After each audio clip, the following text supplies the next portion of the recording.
Citi Field in New York. The New York Mets play the Philadelphia Phillies. New York Mets baseball on SNY is brought to you by Empire City Casino. Current jackpot is now over $1.1 million. You could be the next big winner. By Citi. Learn about Citi perks at Mets.com/Citi. By your Tri-State Audi dealers. Take a test drive today. And by the bullpen jackpot sweepstakes from the New York Lottery. Go to SNY.TV/New York Lottery to enter. Well, it's raining, so that required a meeting of the Brain Trust to decide whether we were going to start this game. The decision was made, and the grounds crew got into action, and they pulled the tarp off the field. We'll start a little bit late, but we're going to start soon.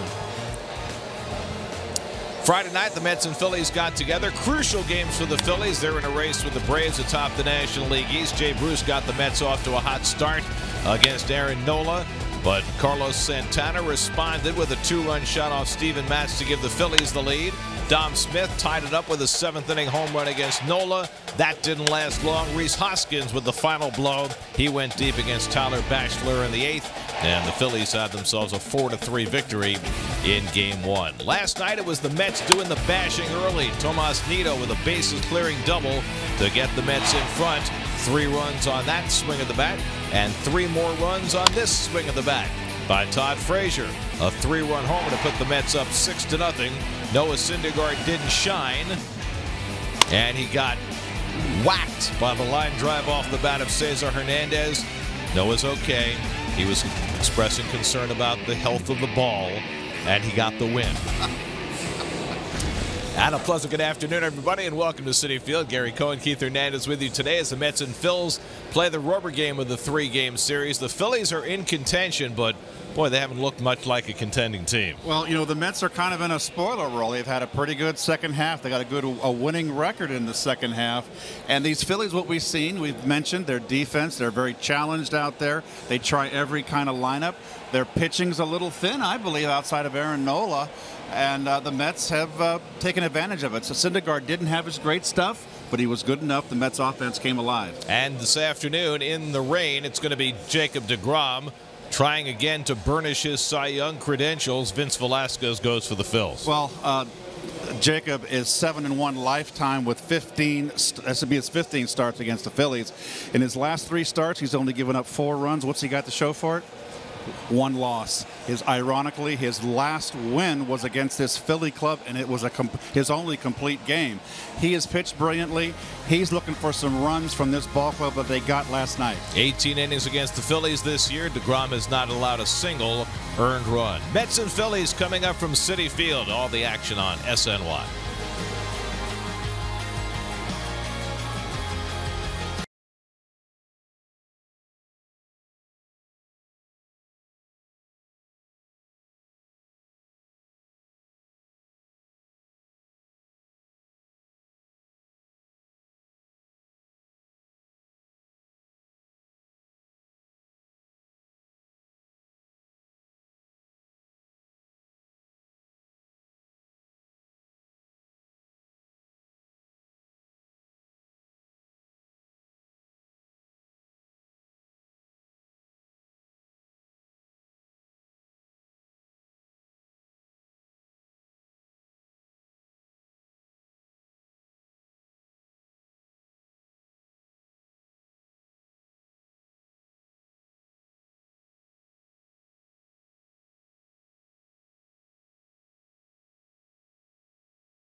decided that DeGrom is not going to start and that Corey Oswalt is going to start instead. Oswalt warmed up in the bullpen. DeGrom did not.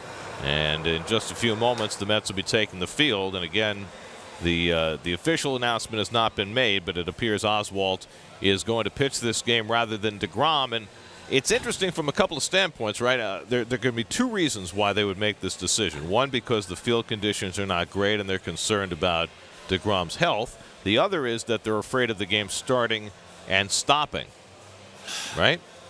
I would have to agree. I think it's a combination of both. And you know what? These fields today, and the grounds crew's done a terrific job. The field's been covered. The mound looks terrific. The infield, which is my concern, is fine.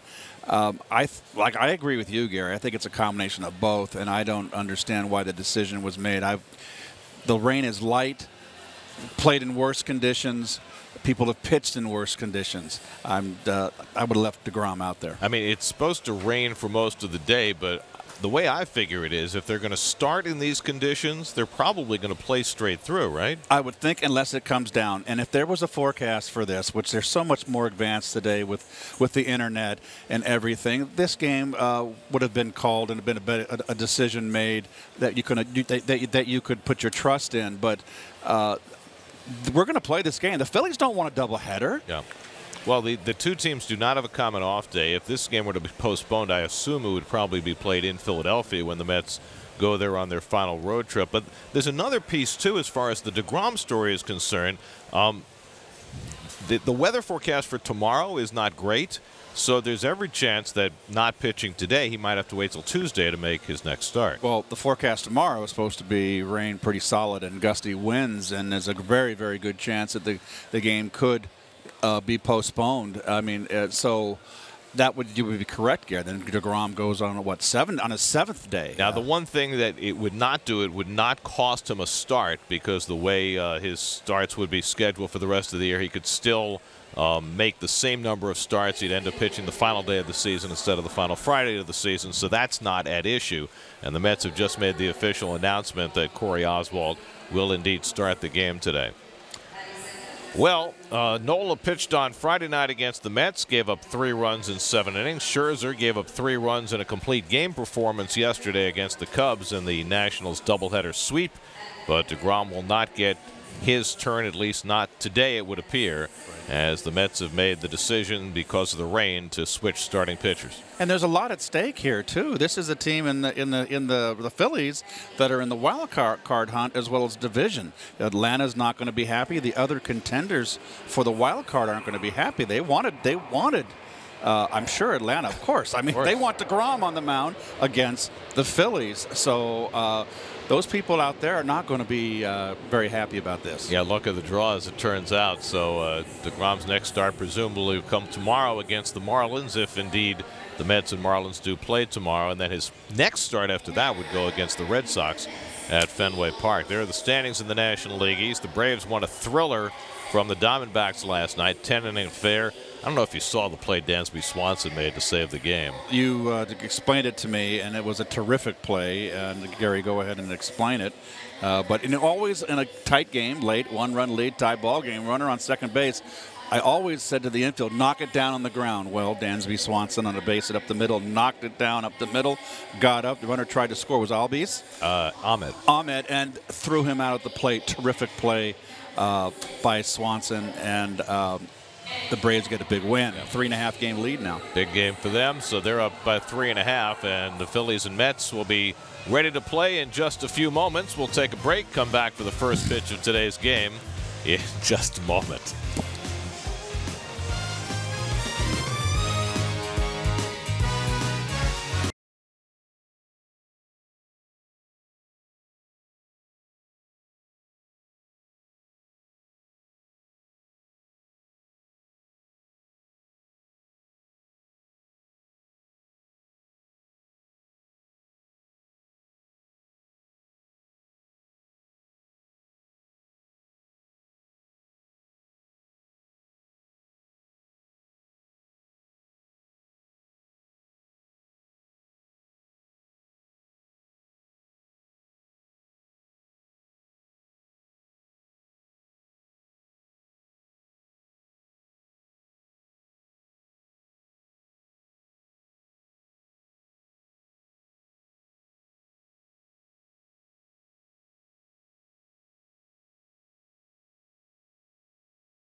of the New York Mets.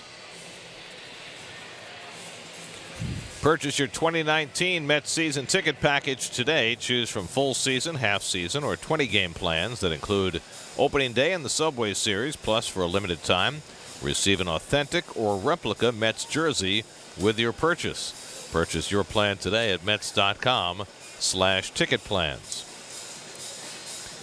SNY Super Slow Motion is brought to you by your Mercedes-Benz Tri-State dealers. Mercedes-Benz, the best or nothing.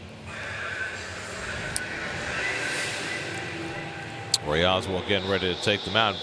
By the way, it was great to see Wilmer Flores in the dugout wearing the Mets winter hat that was given away to the fans last night. Wilmer right in the spirit of things. Well, I think he probably was in the clubhouse and saw Russ modeling it.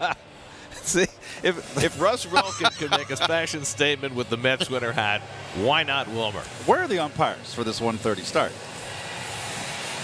There's Russ. Russ is still wearing the hat. Very stoic. It's a little cool, so I can understand his wanting to wear the hat. Keith's got his hunting vest on. So Elmer Fudd. It's only fair.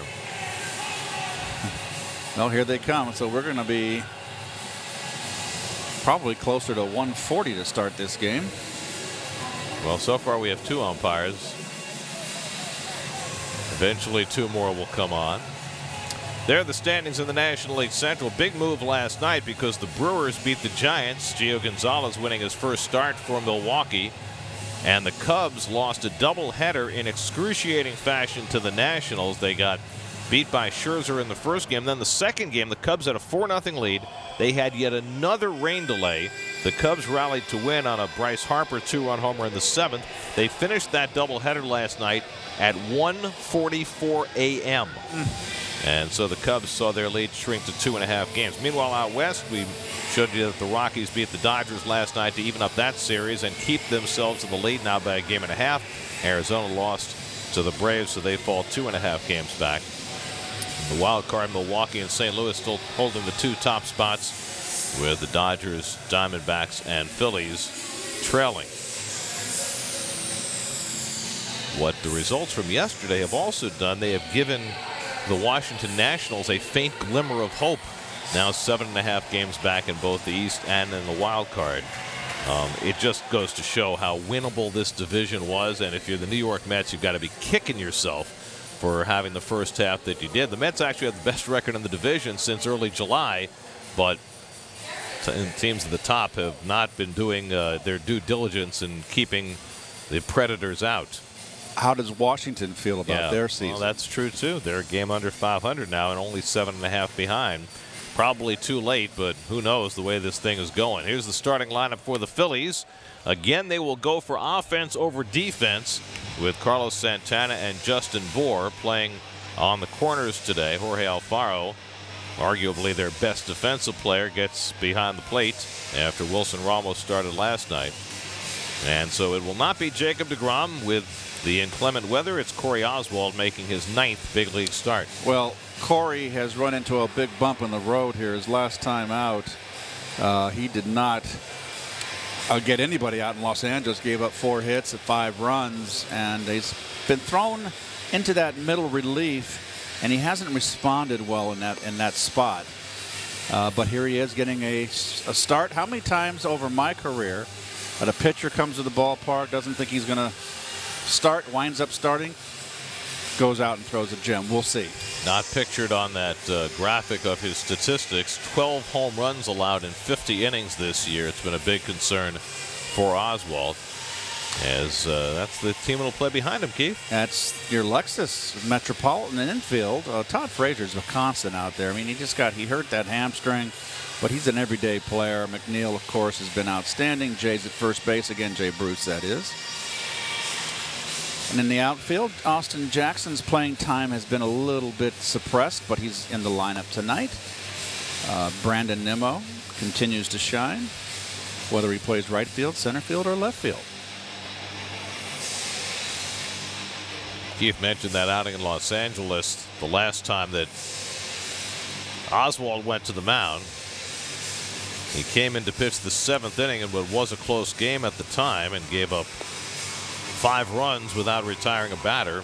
double walk, double single is the way that stretch went. They'll try and get off to a better start today in this unexpected start against the contending Phillies.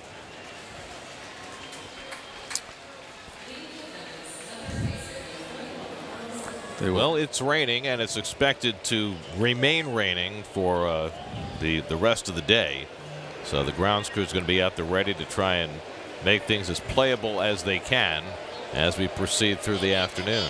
Well, I think they're already ahead of the game. The field looks pretty good to me. Carlos Santana leads off. Santana 3 for 9 in this series.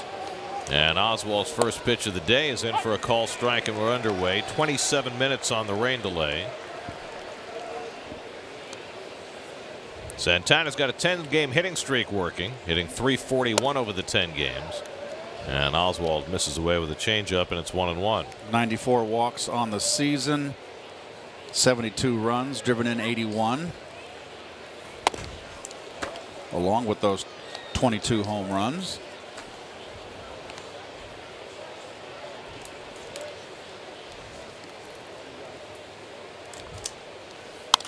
And Santana pops one up on the left side. Frazier, the only man over there, right near the bag to grab it for the first out of the day.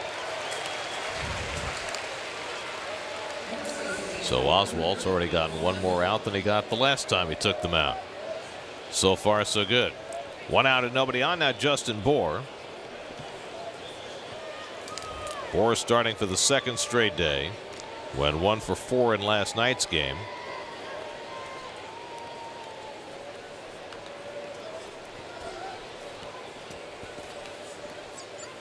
Bour came over from the Marlins just about a month ago, and he's had only 28 at-bats with the Phillies. But with the Phillies struggling for offense several times now, just in the last week, Gabe Kapler's had Bour and Santana together in the lineup, moving Santana over to third base to get Bour's bat in there. Problem the Phillies have is they're not a great defensive team anyway, but in need of offense. They have to diminish their defense even more. So this is actually Oswald's third start against the Fightin' Phils this season, his rookie season. This is outside with a curveball, and it's 2-2.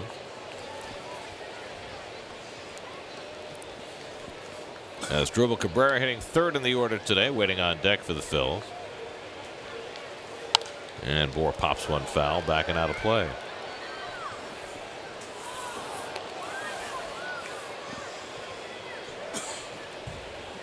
Well, you can see Bour is just a mountain of a man here. Well, I'd really like him. I think he can be a force. Right underneath Oswald and into center field, and Bour has got a base hit. So Bour going right back up the middle for a one-out single. First base runner of the day. Little sinker. Oh, change up. Nicely done by Bour there, letting go with one hand. Kept his shoulder in. Drove right at the pitcher. Was able to let go with one hand and put good wood on that ball. Keith, from an offensive team's perspective, when you've been, spending your whole day pregame preparing to face Jacob deGrom, and now all of a sudden you get notice at the last minute you're going to face a different starter. How does that affect a team going into a game? Well, that's a very good question, Gare, because we're in a new age right now, and as Cabrera steps in and tries to bunt down the third base line, they put so much into their preparation today. I mean, this is a divisional game. Oswald, they faced twice already. They've certainly faced deGrom a lot over the years. You know what you're going to get, but these guys are very reliant on all that computer and video and the charts, and I'm sure they didn't look over the charts on Oswald, but for me, it wouldn't have any effect. For this generation of player, I don't know. I wonder if, though, from an emotional standpoint, right, you're geared up to face the best pitcher in the game, and now you get, a kid making his 9th big league start, albeit one you've seen before, as he strikes out Cabrera on 3 pitches for the second out. And I'm wondering if you get a little elated that you're going to miss DeGrom? Do you have a little letdown because you're not facing the elite pitcher? Does any of that come into play? Well, you're certainly happy that you're going to miss him. This is the final game. But what greater incentive, Gare, for this Philly team? They're fighting for a division and postseason in a wild card or division. So it shouldn't really matter. There should not be a letdown. Here's Rhys Hoskins, who has homered in each of the first 2 games of this series. Yeah, Hoskins, middle in fastballs, mistakes, both home runs.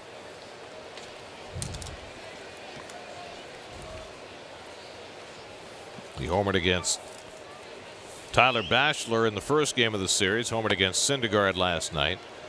Yeah, both fastballs. Syndergaard just made a mistake. I think there was you ahead in the count and you got a fastball up in the strike zone, belt high. 0-2 pitch. 0-2 pitch. It was a big mistake then by Noah. That one goes to the backstop, and down to second base goes Bohr. So on the wild pitch, the Phillies have a runner in scoring position.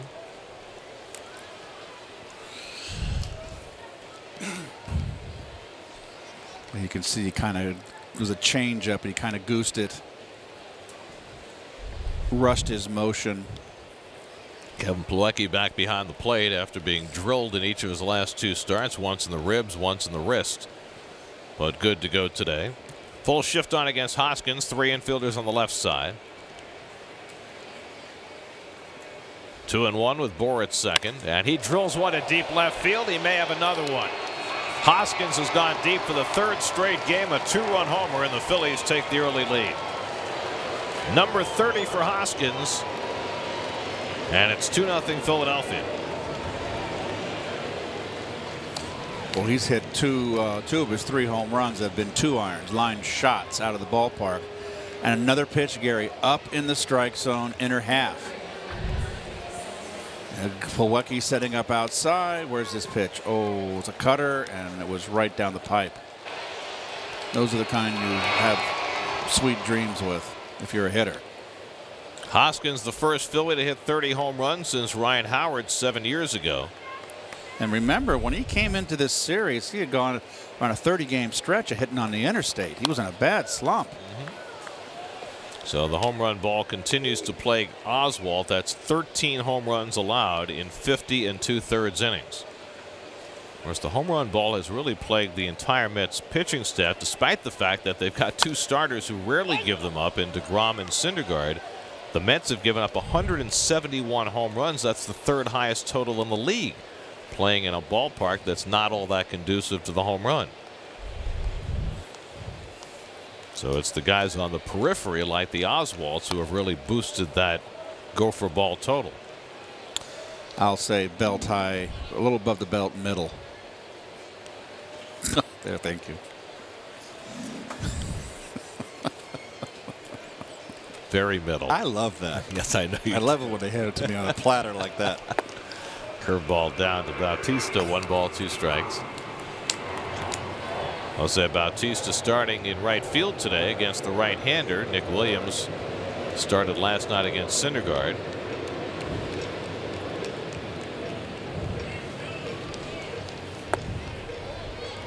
Oswalt aims one outside, and it's 2-2.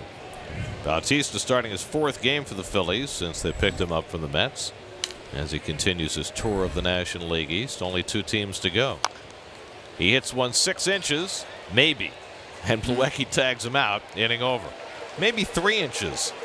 2 unassisted to end the inning, but Hoskins' home run puts the Phillies in front. Mets come to bat down 2-0.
first start of the series. Otherwise, the Mets pretty much staying intact. Dom Smith, by the way, is okay. He came out of the game last night after tweaking a groin, but he's good to go today, but sitting out with the inclement conditions. Vince Velasquez on the mound for the Phils. Big, strong guy, 6'3", 215. He's a horse. Look at him. He hasn't been happy of late.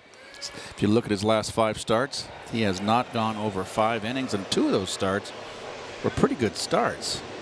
So they've had a pretty short leash on him. Ahmed Rosario leads off and takes a knee-high fastball for a strike.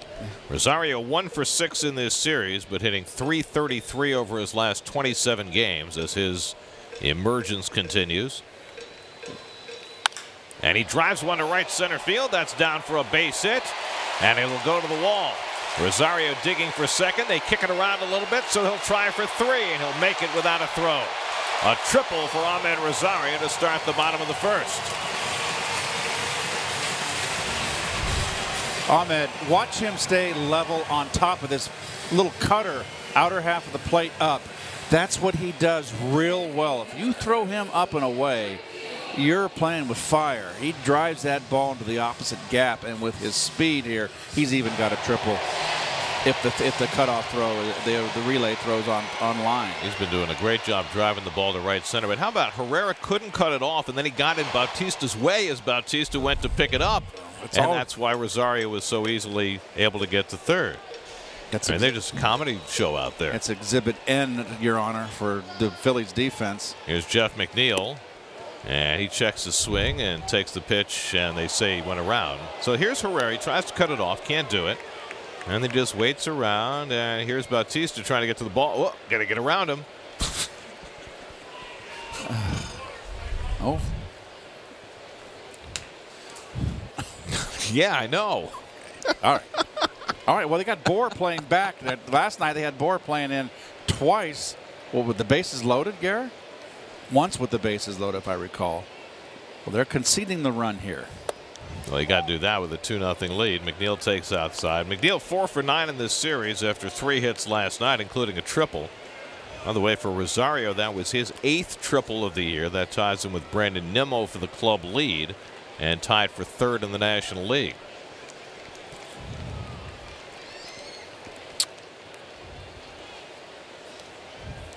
And McNeil pops one up in foul ground. Santana trying to get over and makes a nice play before he bumps the railing. And that's the first out. Santana, who had not played a game at third base in 4 years before this week, playing his 3rd game there for the Phils. I guess if you're used to playing first base, playing third base is just the mirror image.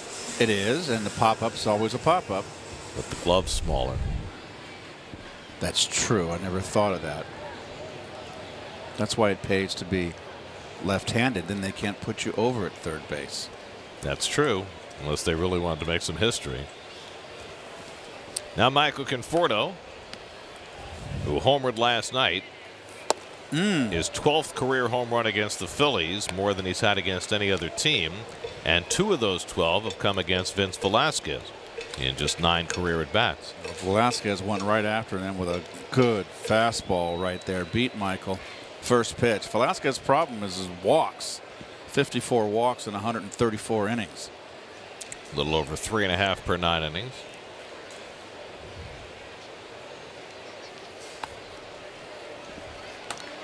Ball and a strike to Conforto. Speaking of walks, last night Noah Syndergaard, 5 walks, 12 hits, 17 base runners. First player to win a game giving up 17 base runners since 1999, when Levon Hernandez and Brian Bohannon each did it.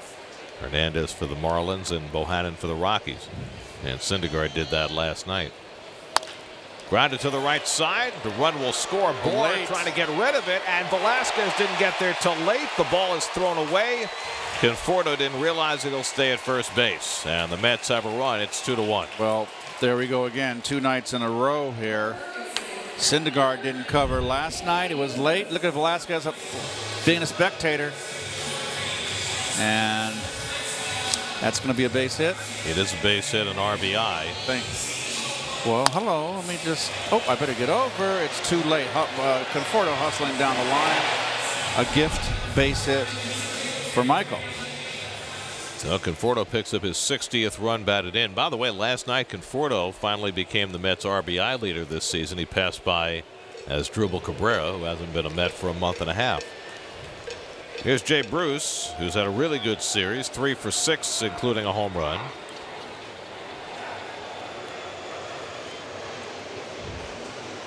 And Bruce trying to bunt with the third base side open, and it's a foul ball, but only just barely. Wow, that almost was a bloop bunt for a single. With Santana playing all the way over towards second base, Jay tried to lay one down. Instead, he laid it up, and it nearly fell for a hit. Oh my word! And it just missed the line. Mark Carlson, the crew chief and third base umpire, right on top of it. Not a bad idea for Jay, who's been swinging the bat extremely well. 13 games since coming off the disabled list. He's hitting over 300 with 3 home runs, which may not sound like much, but he had only 3 home runs before he went on the disabled list.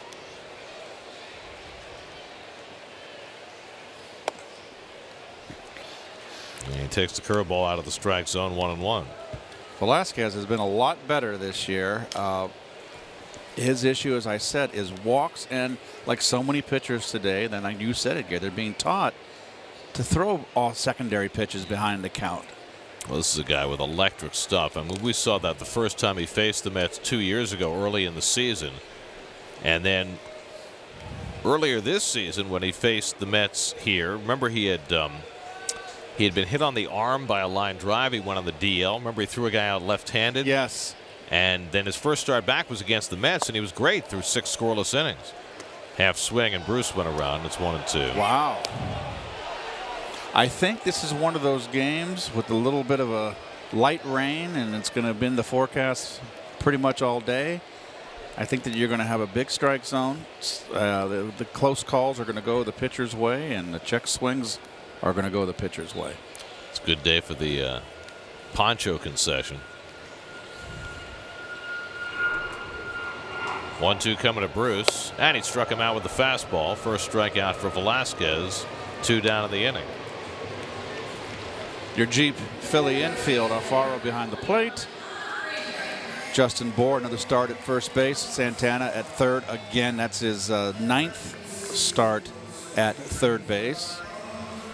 Make that 8th, excuse me. Herrera in, it's okay, Gary. Herrera in third start. I am sorry. It's the 9th for him to lead off. I got confused. Here's Todd Frazier, who drove in 4 runs last night. Well, you can't say I'm not prepared because I just messed it up. I think you're fantastically prepared, maybe over-prepared. Maybe that's the problem. So he started all 3 games at third base here. Got it. I got that, Al? Gosh.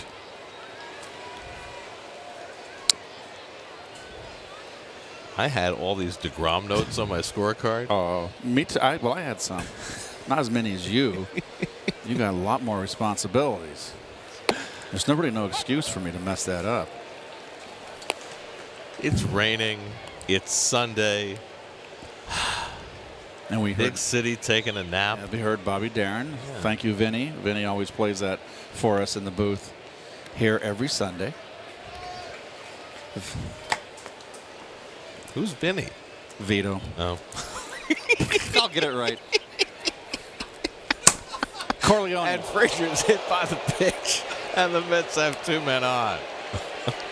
One of the Corleones. So Vinny hits Frazier with a pitch. Vinny Velasquez. not to be confused with Vito. Don't ask. Got him on the elbow. Interesting how DeGrom. I mean, not DeGrom. Nimmo always comes up and taps the home plate umpire the first at bat on his right shin guard. It's a very polite young man. Yes, he is. Every game. Is he trying to get that, little politicking here? Maybe get that close one? He walks a lot, He wouldn't. He's as far from a politicker as there is. 2 out and 2 on. Here's Nimmo. 1 for 5 in this series. He's also drawn 3 walks, and he has been getting it going since coming back from the DL. Remember, he was red hot right before he got hurt in Philadelphia. Yep. When he took one off his hand, but since he's come back, 10 games, hitting .344. So he's picked up right where he left off. Mets have a run home here in the bottom of the first after Hoskins' 2-run homer gave the Phillies the quick lead. 2 on and 2 out for Nimmo. And he foul tips one on the slider, 1-1. Did Velasquez think he had a strikeout there? He was kind of walking towards the third base dugout. You don't get strikeouts on the first strike. Oh. It's bizarre.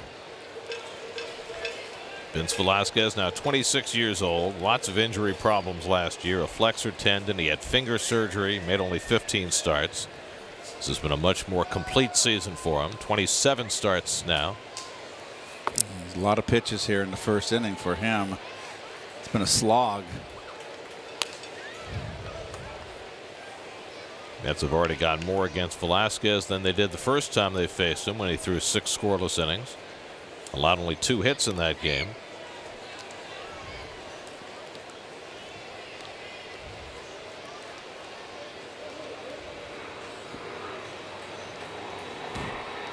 Conforto at second, Frazier at first with 2 out. And Nimmo takes it out of the strike zone, 3-1. Austin Jackson would be next. Good pitch to hit right here. And you've got the infield shifted over on Nimmo, which I don't know why. But, you know, pitchers always feel comfortable away. They can get hurt the least away. All you need is a base hit here to tie the ball game. You got a whole left side of that infield wide open for you. And Nimmo draws a walk, and the Mets have the bases loaded. It's the 4th walk Nimmo's drawn in this series. All Nimmo does is find a way to get on base. Well, he started the day with the 4th best on-base percentage in the National League at .392, and he just bettered that. And he also brought Rick Kranitz out of the dugout. The Philly pitching coach will talk to Velasquez before he faces Austin Jackson. So a triple, a single, a hit batsman, and a walk. And Velasquez has put himself in jeopardy here in the first inning. Customize your experience to catch every moment this season. Get New York Mets home screen icons and features such as MLB.TV Game of the Day, pitch tracking, in-game highlights, live radio broadcasts, stats, news, and more. Download MLB at Bat today. And the umpires, I think at the urging of Rick Kranitz, have asked the grounds crew to come do some work on the mound. This is something we'll probably see often today. Well, it's not Kranitz, it's Velasquez. He's the one out there throwing, and you look at his numbers right now. He's got 2/3 of an inning, 2 hits, a hit batsman, and a walk. I wonder, though, Keith, if Kranitz hadn't come out, would Velasquez have asked for the grounds crew? Or I think it took the pitching coach coming out there and asking him if he was having trouble with his footing. It's like, you know, Vince, you're not having bad footing here. Just get him out here. That's what the ground crew's here for. Don't be shy. So they're going to get him a new scraper. Those actual nails? Spikes? Yeah. Working on a railroad. Is that the golden spike? All right. So we got that done. I got to push some of that diamond dry around. Yep. Soak up some of the moisture.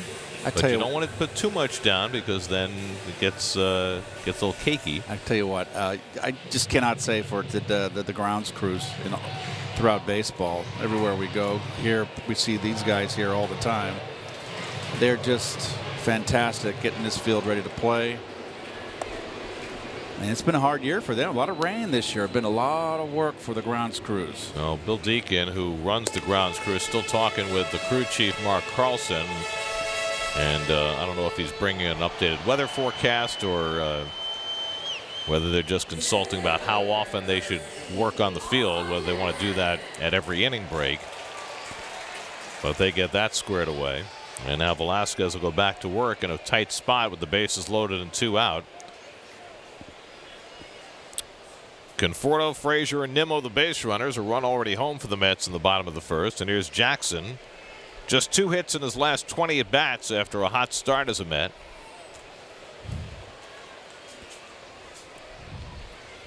And he goes after Velasquez's first pitch fastball, 0-1. It was not a bad choice by Jackson, figuring he was going to get a fastball to hit on that first pitch. He did. He just got under it, which he's been doing quite a bit lately. They've been kind of pitching him up and in.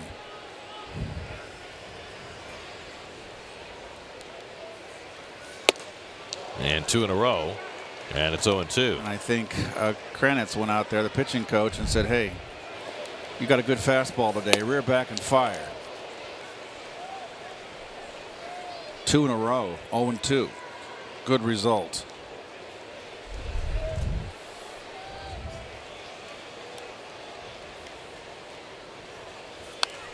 Jackson makes contact with that fastball to stay alive.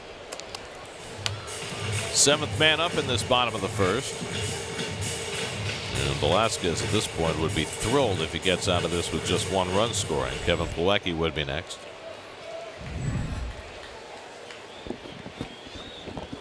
Keith mentioned that Velasquez has not been getting deep in games. These high pitch count innings, one of the reasons why. This will be his 24th pitch of the opening inning. 1-2 to Jackson.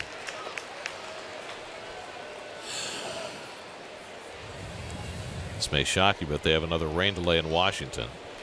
That series has just been plagued by rain.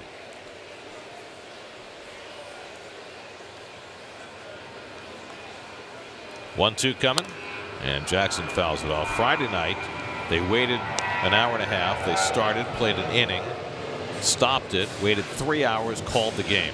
Yesterday, they had a doubleheader because of the rain out. It was supposed to start at 3. They started at 5:15. They played the first game. They got into the meat of the second game, had another rain delay, finally finished at 1:44 this morning with the Nationals finishing off a doubleheader sweep. 6th pitch of the at-bat coming to Jackson when Velasquez can get himself ready.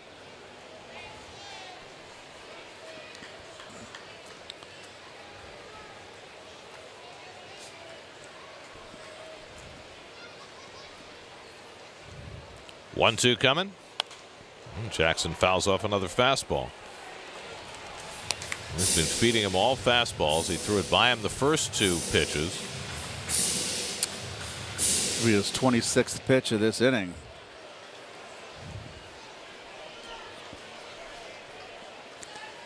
Jackson playing his 40th game as a Met.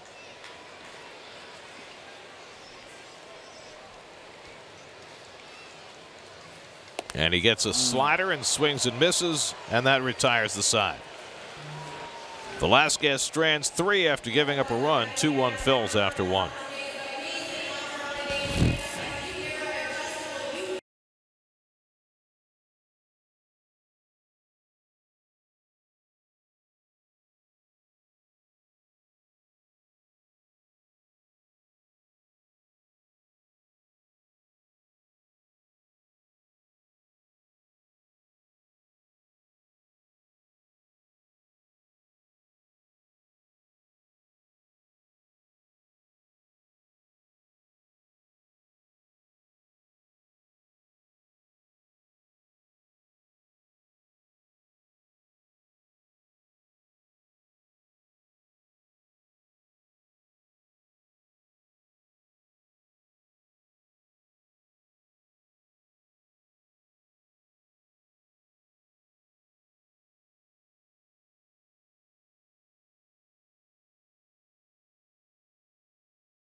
were the two MLB pitchers with an ERA under 3 in the 1980s.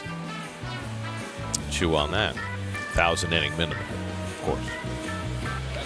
Cesar Hernandez leads off the second inning against Corey Oswalt and takes a strike. If you're just joining us, and we're expecting to see Jacob deGrom pitching for the Mets.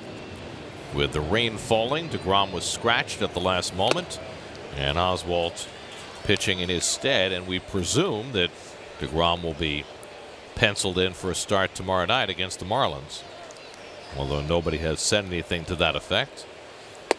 Cesar Hernandez takes high, and it's 1-2. And I wonder if there's weather impending tomorrow night. Would they push him back again? If they were going to do it today, would they do it tomorrow as well? Curveball line the other way, and Hernandez, who was 4 for 4 last night, has a base hit his first time up today. It was Hernandez who hit the line drive that struck Syndergaard in the ribs, and he merely dents Oswalt's pride, not his body.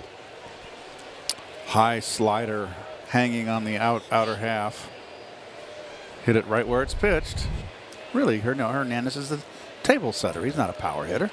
Well, he's been their leadoff hitter forever, right, and now dropped in the order because he'd been struggling, but now he's got 5 hits in his last 5 at-bats. He also has 18 stolen bases. Here's Odubel Herrera hitting 7th in the order, 1 for 3 in this series. And he goes after a high fastball and misses, 0-1. Oswalt gave up a single to Bohr, a 2-run homer to Hoskins in the first inning, and now a leadoff hit to Hernandez in the second.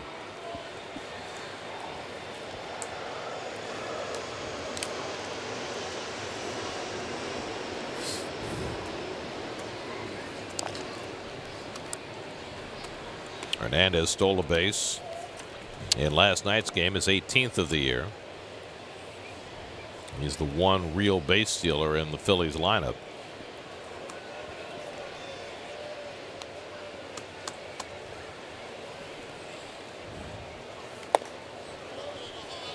And Herrera takes it high, ball and a strike. Got to get his pitches down. He's a little up in the strike zone right now early in this game, Oswalt. I'm sure he's very much aware of it and trying to make the adjustments. Corey Oswalt, who turned 25 years of age last week. San Diego native. And Herrera yanks one foul.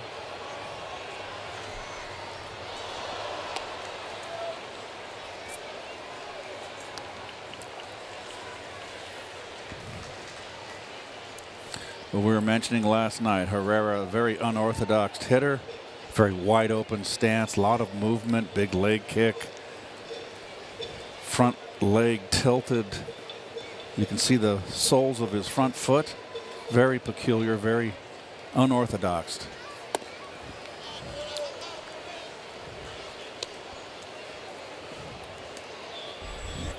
Jorge Alfaro catching and hitting 8th today for the Phils.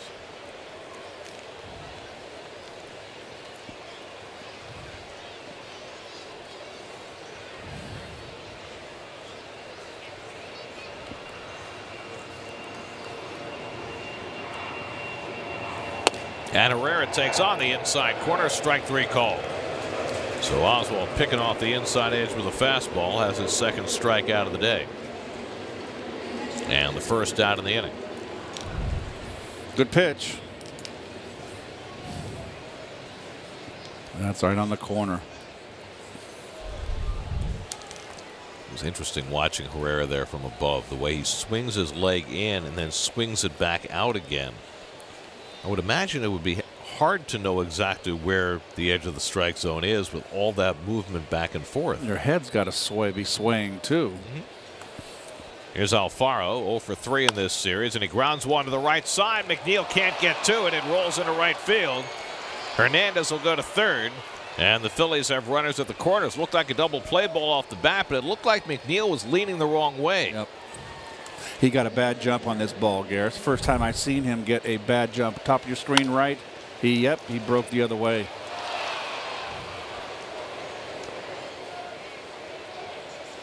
He got his glove there. He just clamped the glove on when he hit the ground.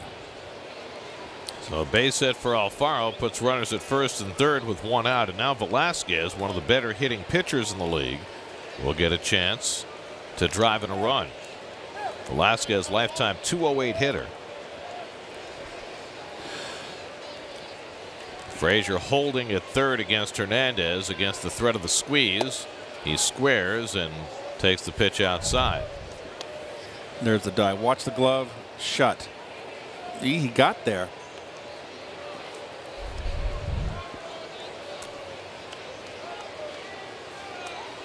Well, now his uniform's dirty. You always want to have a dirty uniform. Well, today you can barely avoid it. Velasquez gets the bunt down. Runner holds at third. Oswalt gets the out at first. So a safety squeeze and the bunt back to the pitcher, and Hernandez wisely held at third base. It goes as a sacrifice for Velasquez and the second out. I don't even think you can categorize that as a safety squeeze. That was basically a sacrifice to get 2 runners in scoring position. But the way teams play it these days, Keith, if the bunt is good enough, that runner's told to break for the plate. Well, it's no different. You never take anything for granted, Gary. You know, you're on third base. Okay, it's a sacrifice, but I'm going to come down the line. If there's, you know, a mistake made and I can score, I'm ready to score. You saw that play run by the Dodgers and Jason Vargas throw out a runner at the plate earlier this week, when Kike Hernandez, no, it was Chris Taylor, broke for the plate in the identical situation, and Vargas was able to throw him out. Second and third with 2 out, and Santana takes low on it, and it's 2-0.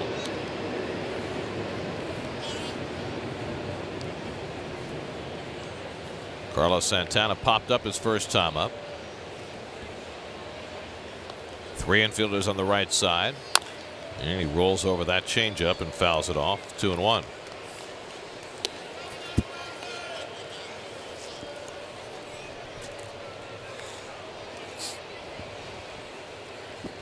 Each of these starters threw over 20 pitches in the first inning, trying to get settled in on a rainy day.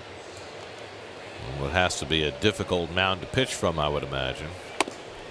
And that one sails up and away to Santana. 3-1. You got first base open. You got Justin Bour on deck. So would you think about putting Santana on here with the count 3-1? And he misses low ball 4, so he didn't challenge him through a 3-1 changeup, and that loads up the bases.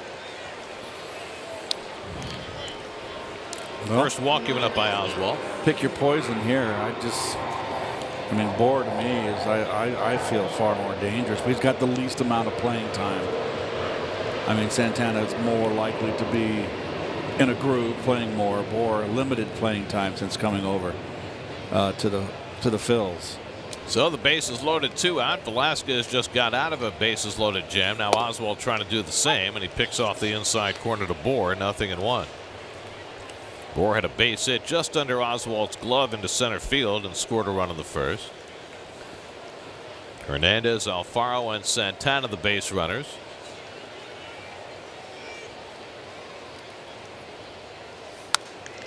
And Bour fouls it back, and it's 0-2. I don't know if I would go out of the windup if I were Oswalt. With Frazier playing as far off the line as he is and the speed of Hernandez at third, that's really tempting fate. Maybe he's just not comfortable out of the stretch yet, Gary. You know, he feels more comfortable early in the game, in more rhythmic in his motion. And he strikes on Bour on 3 pitches. There's a king-sized out for Corey Oswalt early in this game as he strands 3, blowing it by Justin Bour. Good old, wanted the fastball in. Guess where it wound up, away.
And the Phillies have made defensive changes in the second inning.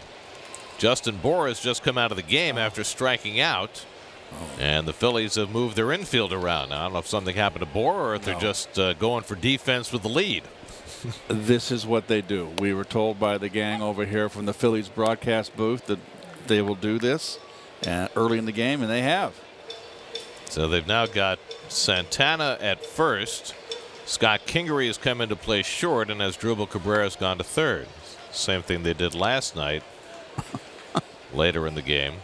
Okay. There's Santana at first. Kingery just into the game with Bohr coming out, and Cabrera now at third.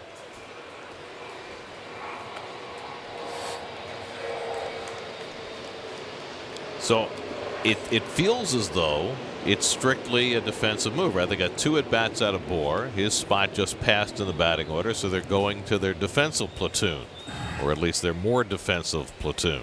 The bottom of the second. I know. I know. The game is changing before our eyes, Keith. That's fine. I'm just here. I'm going along for the ride. And this is a team that's fighting for a potential postseason berth. And their manager, Gabe Kapler, has been unconventional since day one, and he continues to break new ground.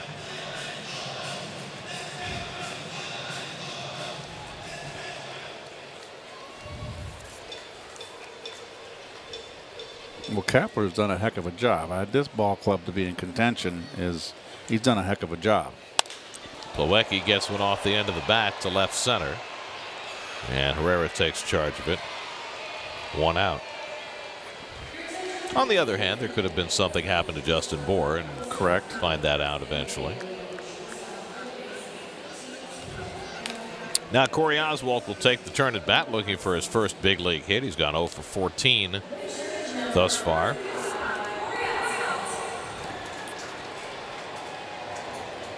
Keith, I have to put Corey Oswalt into the 9-hole. I never did that. Did you? I did. You are so far ahead of me. Yeah, but I changed him on the pitching side, but I never got him into the lineup on the offensive side. But I'd rather be remiss in my scorecard. Cabrera handles the hop, and he throws out Oswalt. Then what? Then make errors in the broadcast. Well, you never make a mistake. Oh, I make plenty of mistakes. They go right by you. Well, no, I noticed. You're just very good at covering them up. It's live TV. Yep. And nobody is perfect, I promise you. 2 out and nobody on. Here's Ahmed Rosario, who tripled to right center and scored the Mets run in the first inning.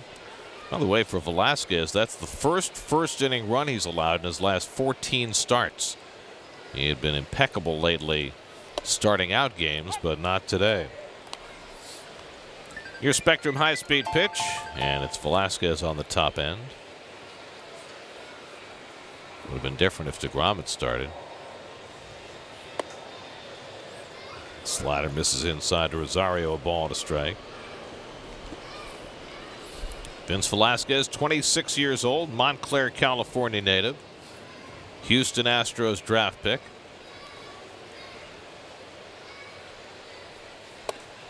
And he misses up and away to Rosario, 2-1.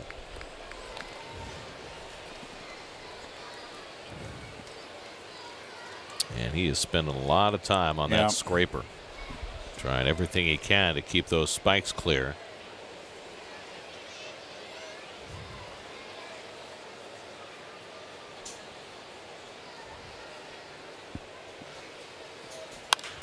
Rosario pops this one up, and Hernandez waits for it. That retires the side. Velasquez has a 1-2-3 bottom of the second. On we go to third. 2-1 Phillies.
He'll face Asdrubal Cabrera leading off for the Phils. Cabrera struck out his first time up. Phillies got their 2 runs in the first on a Rhys Hoskins home run. They loaded the bases in the second but did not score. And Cabrera first pitch swinging, fouls off the changeup. 0-1. It'll be Cabrera, Hoskins, and Bautista for the Phillies against Oswalt.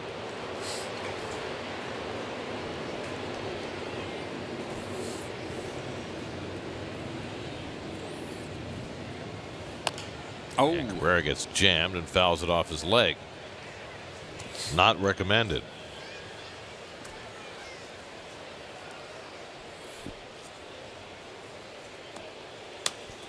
Asdrubal's played 37 games for the Phillies. He got off to a really slow start, but he's picked it up lately. He's got a 6-game hitting streak going, 9 for 22 over the 6 games. They got him for his offense, and his offense is starting to come around.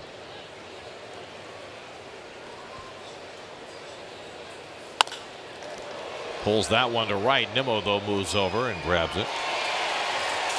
1 out. And that'll bring up Rhys Hoskins, who's homered in 3 straight games against the Mets. There's a fastball belt high, inner half, and he flip of the bat. Okay. That was Friday night against Steven Matz. That would have been the winner, and there's another one, belt high. He likes that ball right around the belt. There's another one, belt over the middle. A strong kid.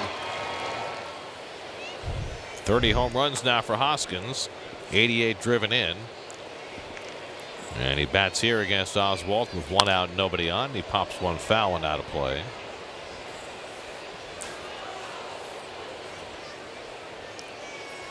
Hoskins last year went on such a home run barrage. Played just 50 games in his rookie year, hit 18 home runs. And now he's gotten to 30 in his first full big league season. And he lines that one into left center for a base hit. Austin Jackson gets over and cuts it off, and Hoskins will have to hold at first. Well, I guess Hoskins busted out of his slump. And they need his bat in this stretch run here in September.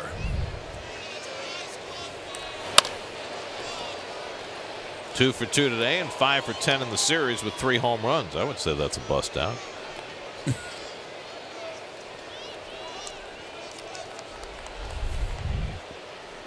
He's the one guy in this lineup who's really capable of carrying the team.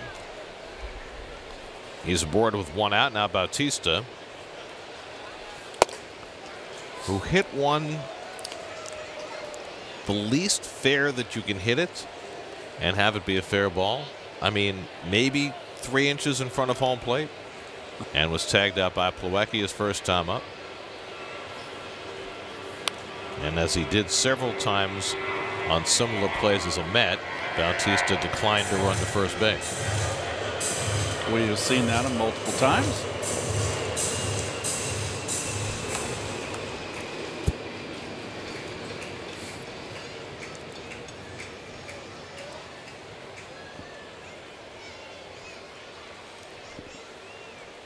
Hoskins at first. He's got 5 steals this year. Doesn't have much of a lead. It's a slow track out there.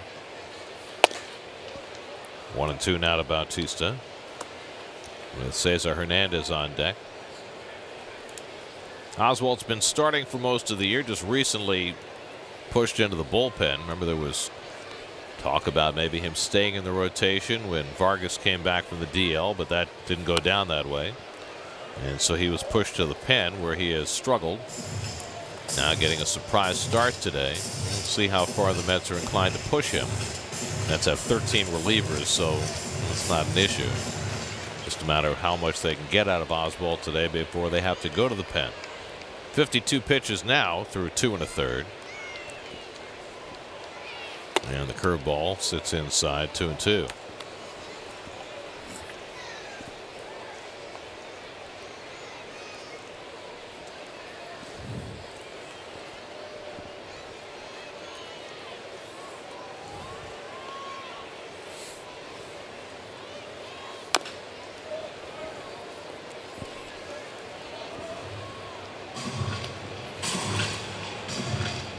Well, these are the true baseball fans that are here at this game. You gotta love baseball.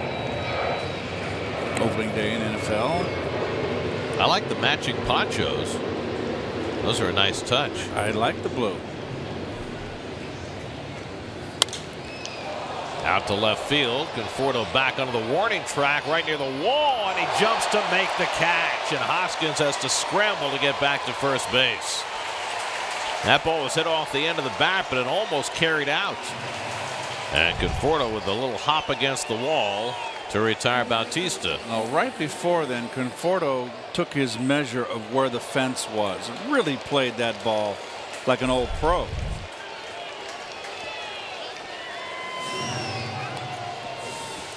So Bautista nearly had his first home run as a Philly, but he comes up a couple of feet short. A long second out, and now Cesar Hernandez. Hernandez on a base hit to left field his first time up. 5 hits in his last 5 official at bats. He was 4 for 4 with a sock fly last night. And he yanks that one foul, 0-1.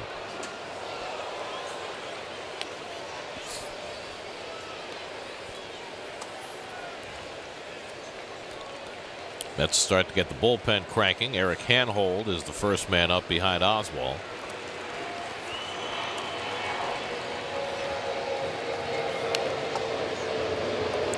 Going to Hernandez. Oswald's not afraid to throw his fastball. He hasn't really got a good breaking ball today. He got burned on a hanging slider to Hoskins. Hoskins was in the first inning, the 2-run shot. So he's been kind of pumping that fastball, letting it go. And he's not an overpowering pitcher.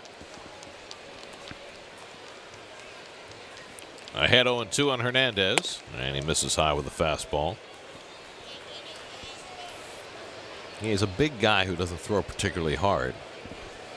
But he's sneaky. He throws hard enough. You know, he locate well. He's up in the strike zone with his fastball. And today's hitters, you can stay up in that letters, most hitters are you're going to be effective. I just mean when you see a guy who's 6'5", 250, you expect him to be throwing 98.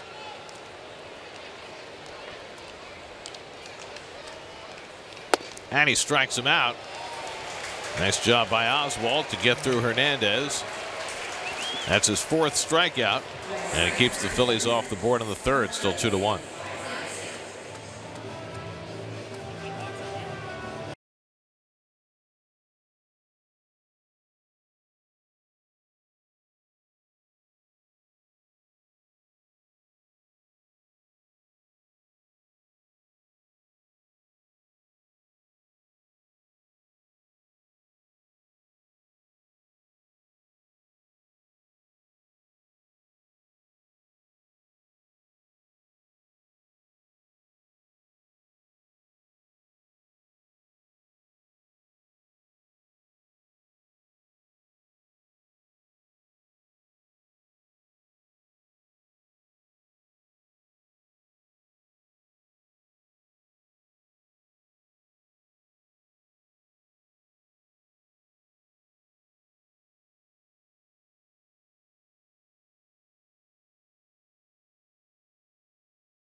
Nation. This is Richie Ashburn, flashy young outfielder of the Phillies. Richie burns up plenty of energy in 9 innings. You look tired. I am. How about your regular big league bracer? I'm on my way now. Come along. That does it. A Gillette shave is a bracer for sure. That figures. And what's more, Gillette shaves are quick, easy, and yes, sir, good looking. The great Richie Ashburn, who as a Philly had more hits than any player in the 1950s and was the MVP of the 1962 New York Mets. Yes, he was. And a terrific gentleman. And a great broadcaster. He and Harry Callis formed a legendary team on Phillies TV and radio for many years. Notice how he choked up around 4 or 5 inches on that bat, too. We lost Whitey, I believe it was 21 years ago today. He passed away while the Phillies were in New York. He was always very kind to me as a rookie, and always had that pipe in that little, what do you call that little cap he had, Gare? I have no idea. But it was that little, like, Irish. Yes. It's like, oh, yes. Yeah. We got it. They'll get it in the truck for us, but he was just a terrific guy. He was a lot of fun to be around.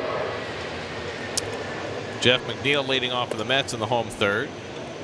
And takes the changeup low from Velasquez. Corey Oswalt has turned in 3 innings. Drew Gagnon is up in the bullpen now for the Mets. So we'll see whether Oswalt will continue. McNeil bloops one behind third, and that's going to fall for a parachute base hit. And McNeil trying for 2. Kingery's throw, and he's going to be out. McNeil trying to stretch a single into a double, but Kingery, the shortstop, went out to the line to get it. And McNeil was out by a healthy margin. I don't mind that with no leading off an inning, trying to stretch it to a double. He's always hustling here, and when he's red hot too, because everything's falling for him. Nice play by Kingery. Nice tag by Hernandez. So 6-4 the play on McNeil after he picks up his 5th hit of the series. An awkward looking slide. And no challenge by the Mets.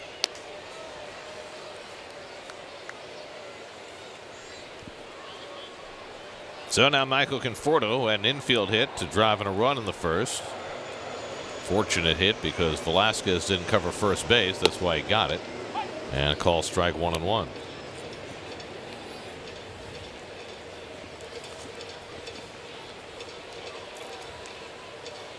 McNeil gets all manner of hits, doesn't he? He does. And everything's dropping for him. Even when he hits it soft, it finds a hole. He's able to go out of the strike zone to get hits.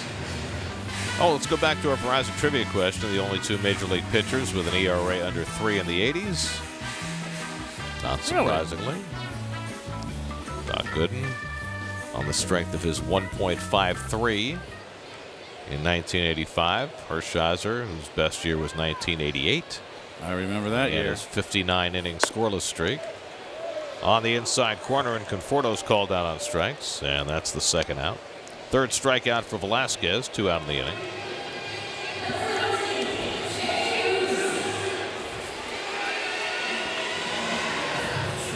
Now Jay Bruce with 2 out and nobody on.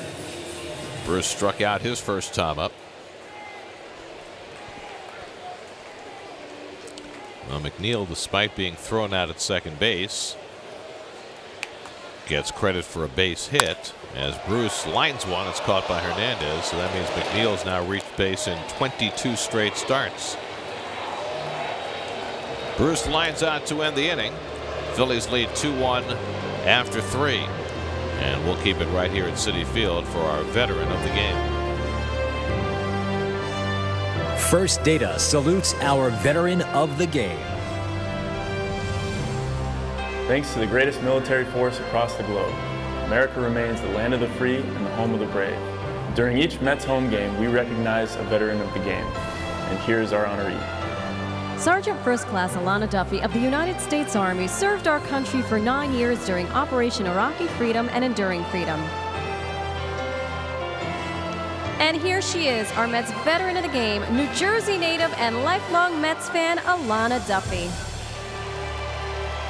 Presenting Alana with an American flag that has flown over Citi Field is Mets catcher Devin Mesoraco.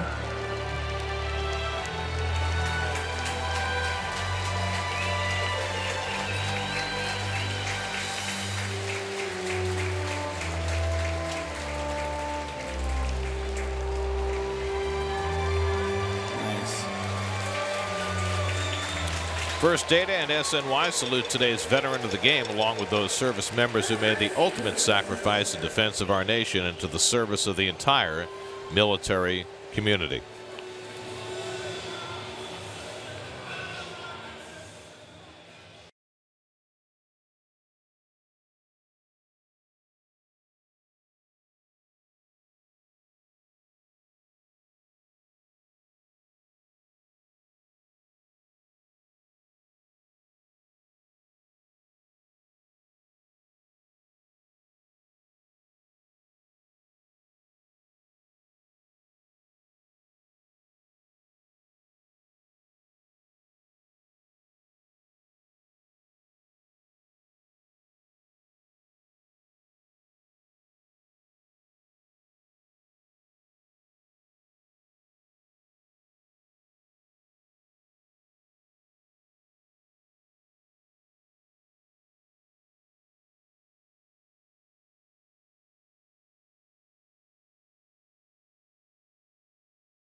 At SNY.TV or download the NBC Sports app today for live streaming coverage of every SNY Mets game.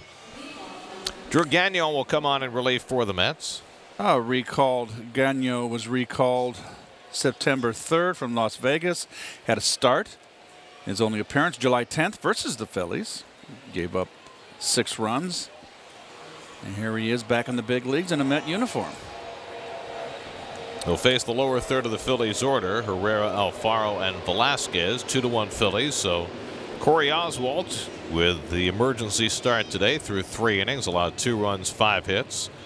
He walked 1 and struck out 4. Threw a wild pitch. Allowed a home run. And Herrera takes the sinker low from Gagnon, 1-0.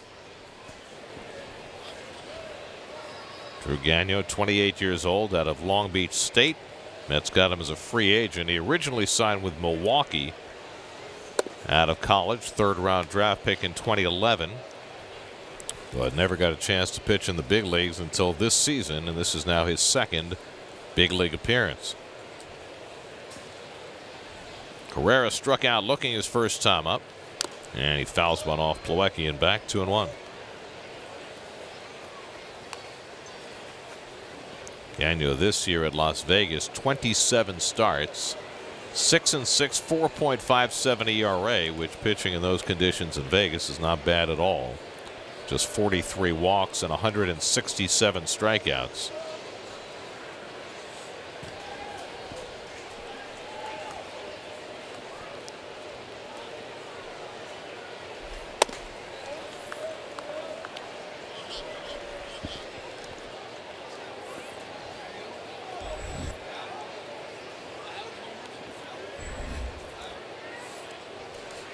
Three-one coming, and it's in for a call strike, 3-2. Herrera hit a home run against Gagnon in that lone start that Drew made back in July. One of 2 home runs that Gagnon allowed in that start. Michael Franco hit the other one. So it's turned into a bullpen day for the Mets. I think it's going to be a bullpen day for both teams. There's ball 4, and Herrera's on with a leadoff walk. And now a quick message from Citi. Think fast.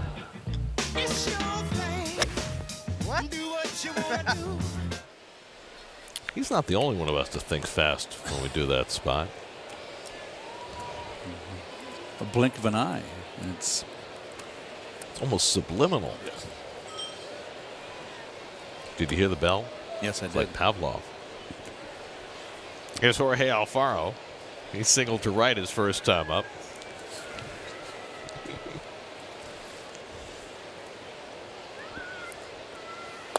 Alfaro is known as the defensive catcher for the Phillies, but the Mets have had a devil of a time getting him out. He's hitting over 360 against the Mets in his relatively brief big league career. One thing's for certain, Alfaro has got a gun behind the plate. Still working on some of his other defensive skills, but the arm is top notch. And he taps one back to Gagnon. He's got to play at second. McNeil tries to make the turn, but too late. So it goes as a 1-4 force play for the first out. Oh, good play by Gagnon there. Just very aggressive. I'm sure he got his direction from Plawecki. Get that lead runner.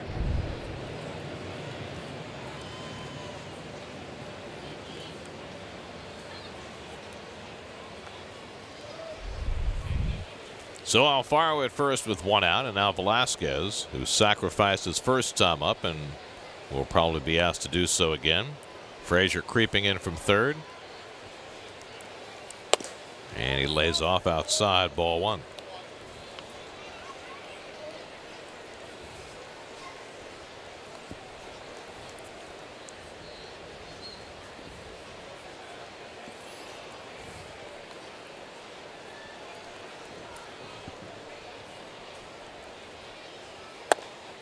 And there's a strike.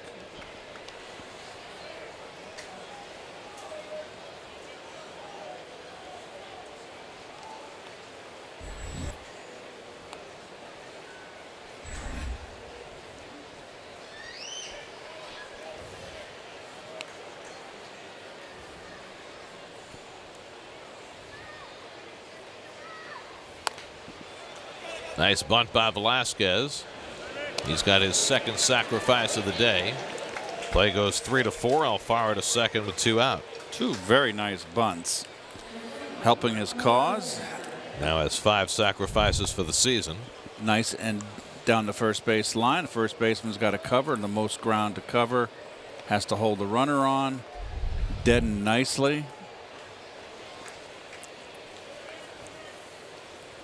So 2 out and a runner in scoring position for Carlos Santana, who's popped up and walked today, 0 for 1. It has been raining right from the start of the game.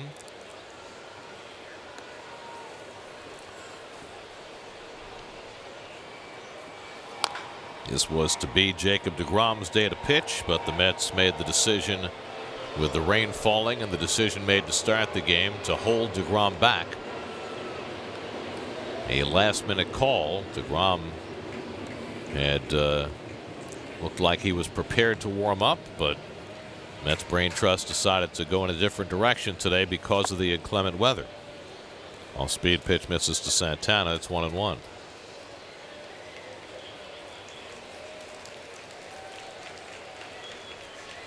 As it has turned out, the game has been played straight through so far, and you'd have to think is going to be played straight through to the end. Fly ball hit to center, and Jackson barely has to move. And that retires the side. So Gagnon works around a leadoff walk, gets Santana to fly out. Middle of the fourth, still 2-1 Phillies.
Tomorrow, before the Jets-Lions opener, head to SNY for the only Jets-dedicated pregame show on TV. Join Jonas Schwartz, Ray Lucas, Willie Colon, Bart Scott, and Janae Coakley for up-to-the-minute news and analysis leading up to kickoff on the Jets pregame show. Presented by M&T Bank. Coverage begins tomorrow at 5:30, only on SNY. Todd Frazier leads off the home fourth inning for New York. Mets down 2-1. Vince Velasquez gave up a run in the first, but nothing since. He hit Frazier with a pitch his first time up, right near the left elbow. And he misses away a ball and a strike. Brandon Nimmo on deck, and then Austin Jackson for the Mets in the fourth. Former Mets farmhand Michael Fulmer for the Tigers held the Cardinals without a hit for the first 5 innings today. Breaking ball popped up into shallow right center. And Herrera looking through the raindrops. 1 out. But the Cardinals now have taken the lead in that game 3-0 as they go to the 7th. St. Louis hanging on to that second wild card spot, but they are still 5 games back of the Cubs in the Central. They had that unbelievable month of August, but they have stumbled early in September. You know, everybody has a run. It's hard to keep it for a long time unless you're a high quality team such as Houston or the Red Sox. That series has been fun so far. Houston's taken the first 2 from Boston. Here's Nimmo fouling one off his leg. 0-1.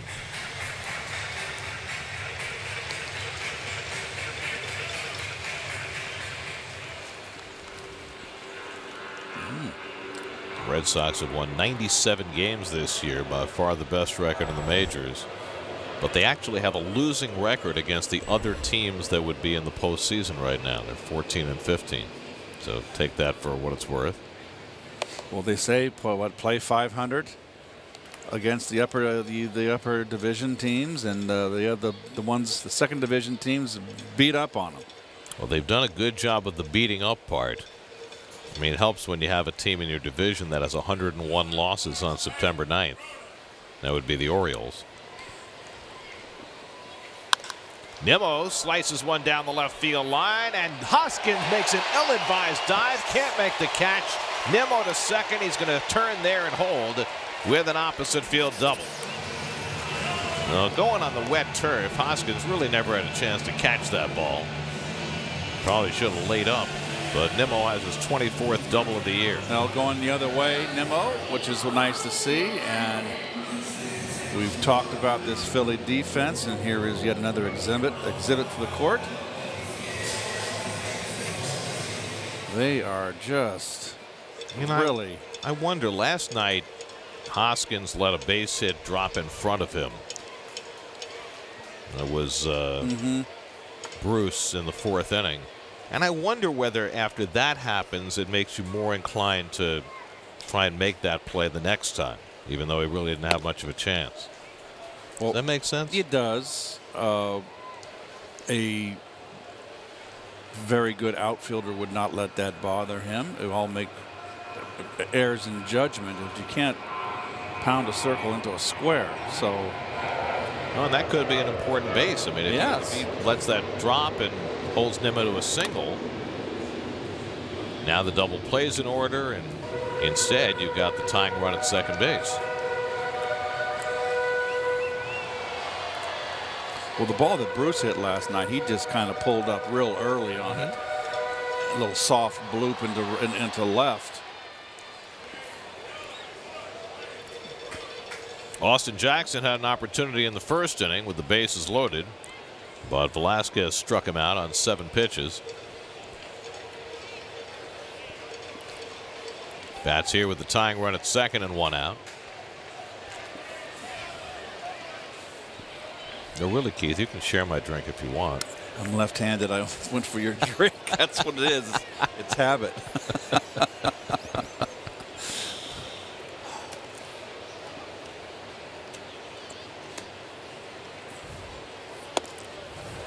Velasquez throws the fastball by Jackson, and it's 1-2. Eric Handhold is up again in the Mets bullpen as they work down toward the bottom of the batting order. The pitcher spot 2 batters away.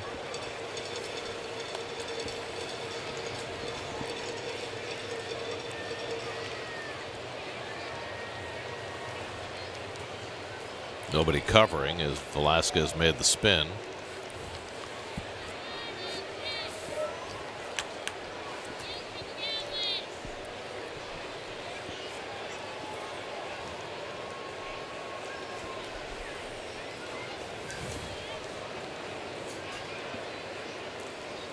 One-two coming to Jackson, and it's in there for a call, strike three.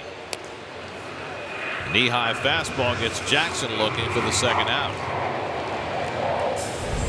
Now, last night with Mark Carlson behind the plate, that would have been a ball. He didn't call that low strike. By the way, I think Will Little, the home plate umpire, forgot what the count was because he didn't give it a third strike call. He gave it a first or second strike call. Austin Jackson knew it was strike three. 2 out in the inning now. Plawecki, first base open, but they're going to pitch to him because the Mets undoubtedly are going to pinch hit if Plawecki keeps the inning going. And he flies one foul off the right side. Dominic Smith will come out on deck to pinch hit. Nice to see Dom good to go after he came out with a minor leg injury last night.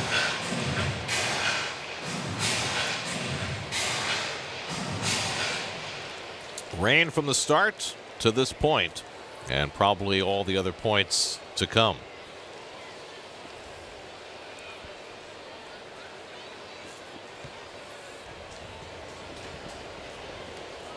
Plawecki flying to center his first time up.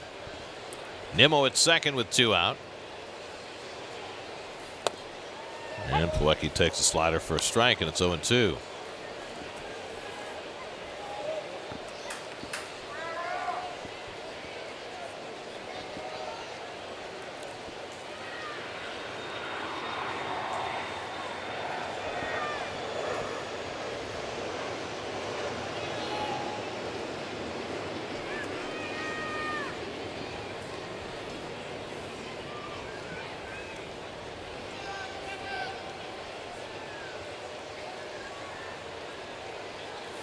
And Plawecki tries to hold, and he did.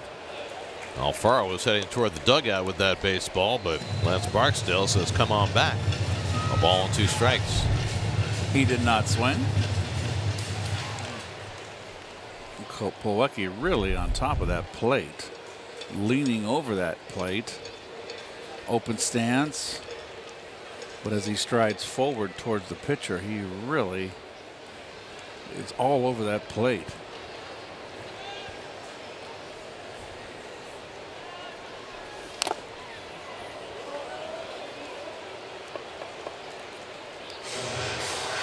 I remember when we first saw Plawecki in spring training a number of years ago.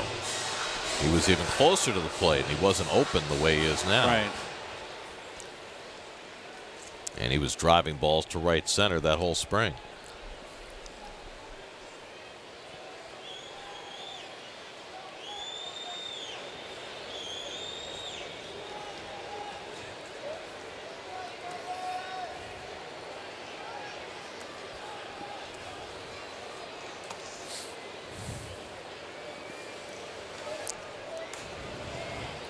Probably always annoying to your teammates in the field when you're a pitcher who works slowly.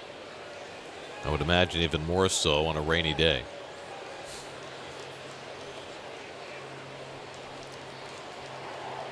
One-two to Plawecki, and he misses away with the fastball. 2-2.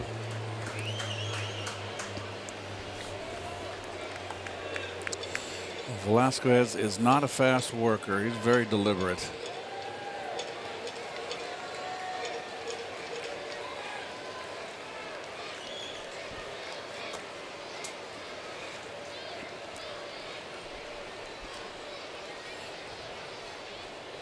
Two coming. Grounded to short, and Kingery in front of it. And that retires the side. Nimmo stranded at second after his 1-out double. It stays 2-1 Phillies after 4.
And Bob Murphy.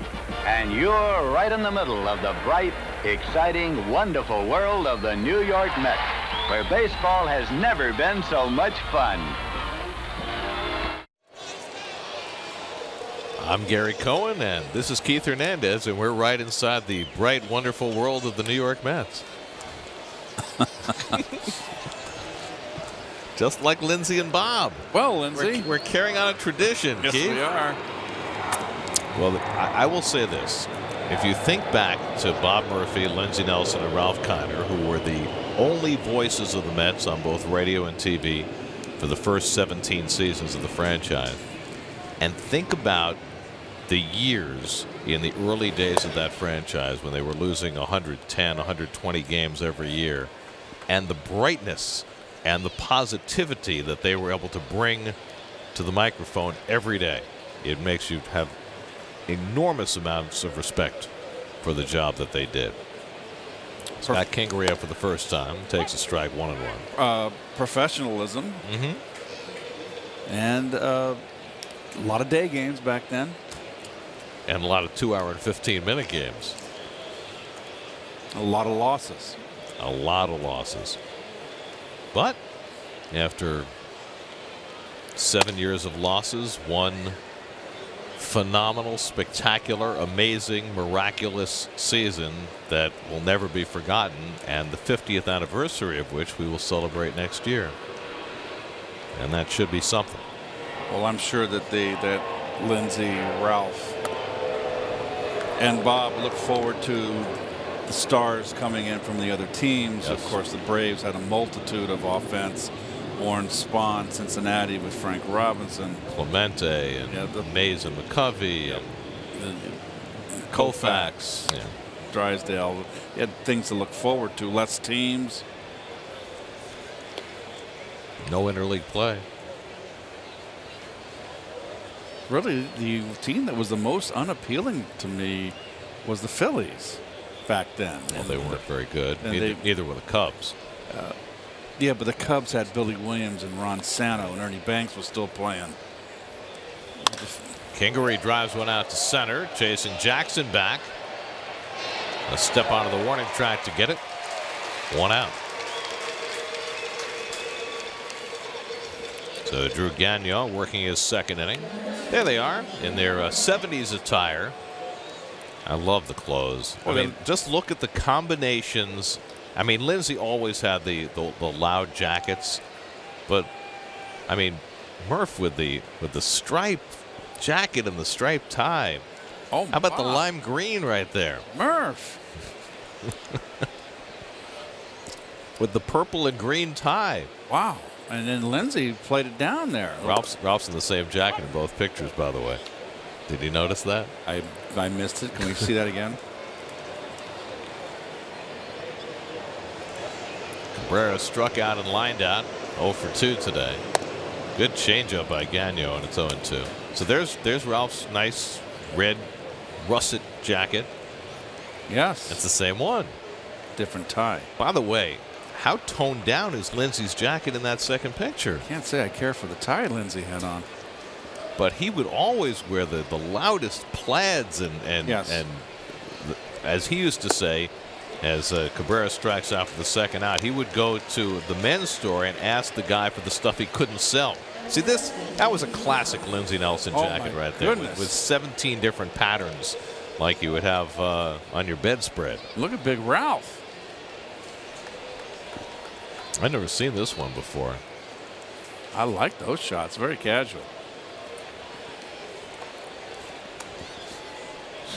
How come we don't wear clothes like that? Well, SNY, you know, they don't.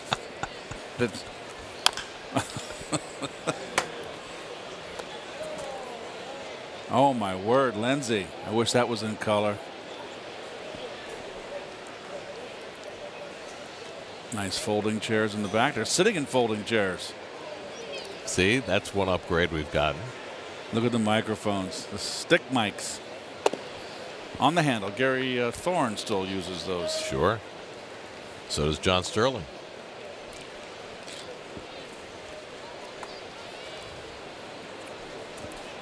1-1 to Rhys Hoskins, who's 2 for 2 today, a home run and a single. And Gagnon skips one to the backstop, 2-1.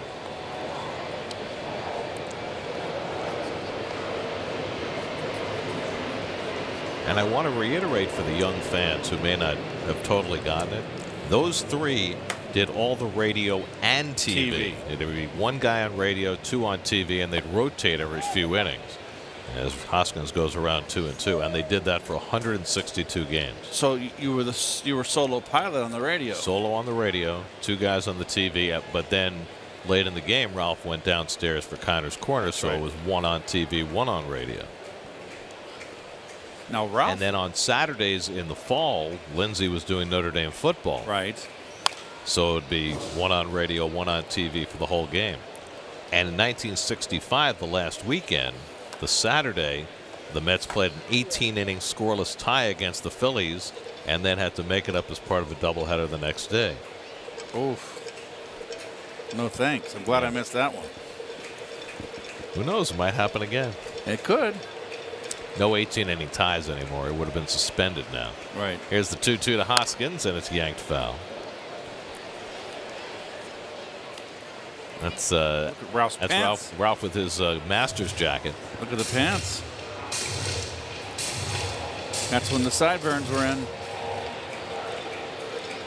Those guys were kings of the 70s, let me tell you. Yeah. It's Chip Bowl day. Where's the ball? Where's the ball? Half swing. Did he go? He did not.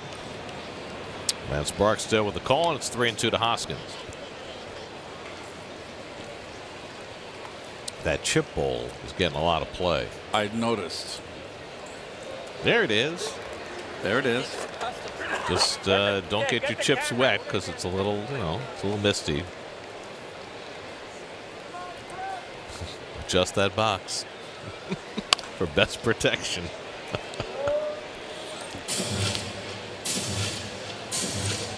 I must say, if I'm sitting in the stands, I prefer if the person sitting in front of me has the Chip Bowl box on his head rather than an umbrella. Correct. Because then you can't see. But if you're going to have the umbrella, you keep it low, right? Just over your head.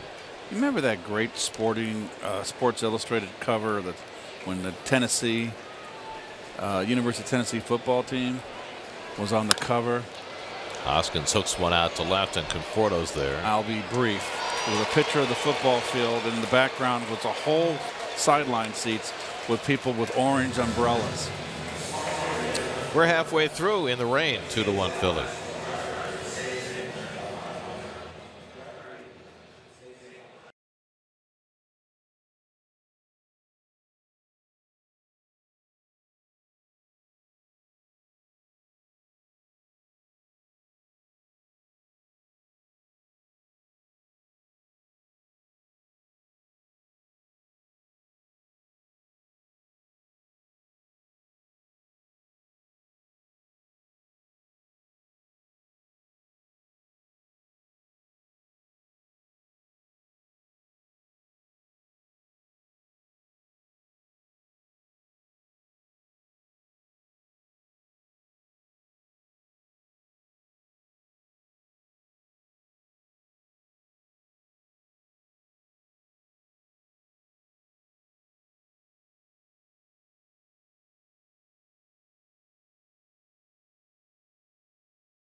Home 5th inning, Dominic Smith will pinch hit for New York. And he takes outside from Vince Velasquez. Dom started last night, went 0 for 2 and a walk, then came out of the game when his leg tightened up, but right back in there today. And he takes a curveball for a strike from Velasquez, 1-1. Smith homered in the opening game of this series against Aaron Nola, a shot to left center. His third home run of the season. And he yanks that one into right field for a base hit. That'll go back to the wall. Smith on his way to second. And he slides in safely there with a leadoff double. So a pinch hit double for Dom Smith. On a breaking ball. A little lazy breaker. Kind of stayed flat right on it. And looks like Dominic was running pain-free there.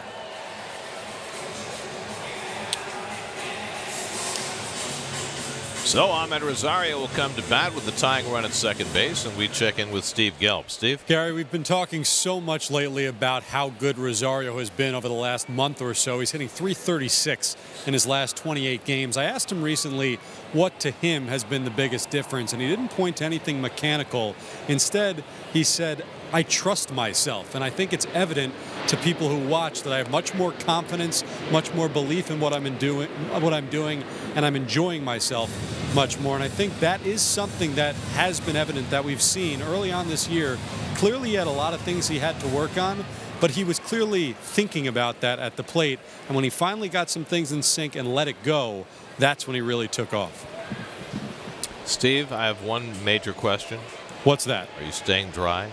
I am under the overhang at the Porsche Grill. This is my rain spot. So yes, the short answer is yes. So you're saying that you're hiding from the rain? Well, it's not my first rodeo. I don't know why I would subject myself to this. Oh, there you are. I was looking for you. You see everybody out here with me? It's beautiful up here at the Porsche Grill in the rain. Well, but if it's not raining where you are. Well, it's not raining where I am. Can you see this above me? It's not raining where I am. Oh, I see. It's step out here. An angled overhang. Yep. Gotcha. It's my little space. Learning about this place more and more every day. It's only our 10th season here. 0-2 to Rosario, who tripled back in the first inning. Smith at second and nobody out. Oh, and he is hit by the pitch. Second batter Velasquez is hit today. He drilled Frazier in the first, and that's one he really would like to have back. He was ahead in the count 0-2. I got to think you got to get somebody up in that Philly bullpen, don't you, Gary? This got a 2-run lead. Well, especially with the short leash they've had on Velasquez. They haven't let him go more than 5 innings in any of his last 5 starts. And here he is pitching in the 5th inning today. There's the bullpen coach moseying on over to the phone.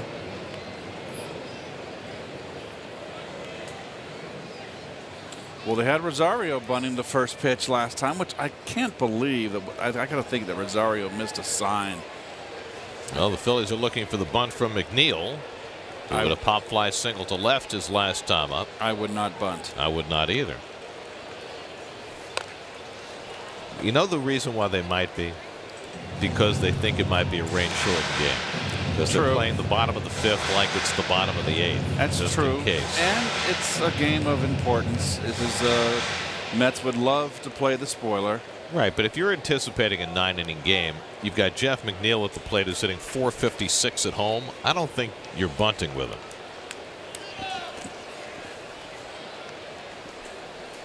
Especially with the infield drawn in like that. I mean, the corners. Smith at second, Rosario at first with nobody out. It's down a run in the 5th with the rain falling all day. I mean, the forecast is that the rain is supposed to lighten for a little while and then get worse later in the afternoon. So, you know, they've got those weather forecasts in the dugout. Maybe they're thinking that it's going to get bad, that they're going to have to stop the game at some point, and that the Mets need to get a lead, and they need to get it now.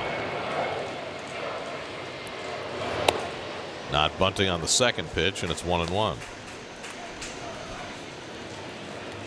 And the Phillies get the bullpen going. Victor Arano just now beginning to throw.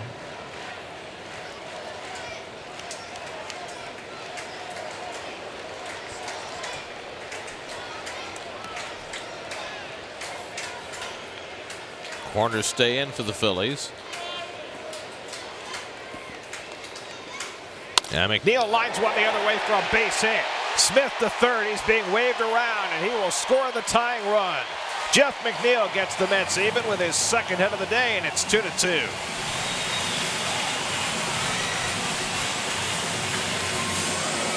He just keeps hitting and hitting and hitting. And he slashes this one to left field. It's so nice to see, hitting it right where it's pitched.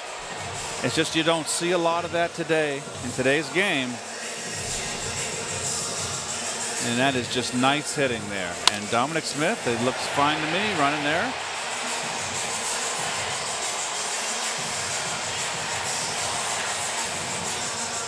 Good pitch here. Look at it sinking. And he can just go right with it. Beautiful hitting. Raises his season average to 336.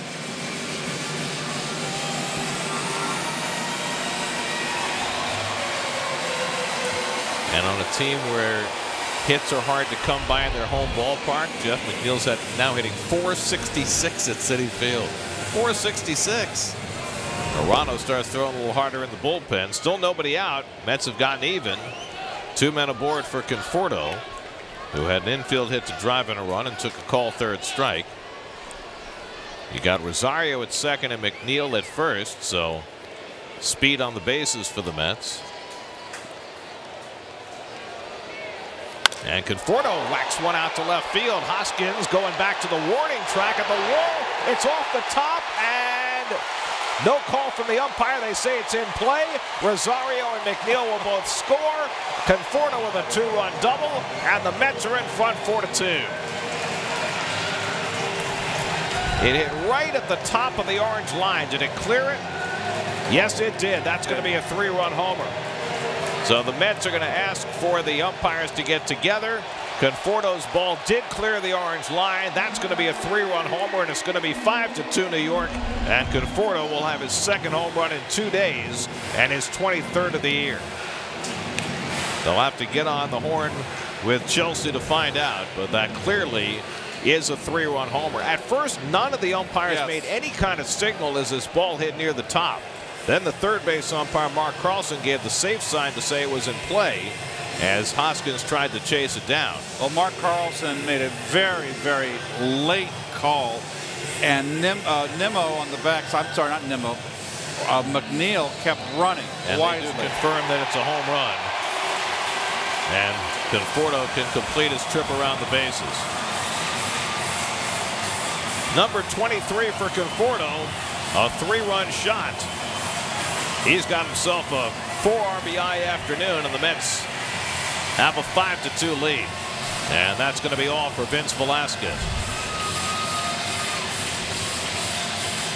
Fastball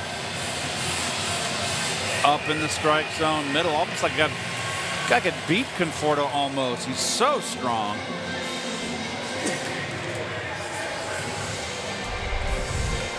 So Conforto's home run knocks Velasquez out of the game. Mets have put up a 4th spot in the 5th. Still nobody out. Call to the bullpen brought to you by Verizon. 5-2 Mets in the 5th. We'll be right back.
Second straight day for the Phillies. Worked a 1-2-3 7th yesterday. Comes in to face Jay Bruce and misses with the first pitch slider.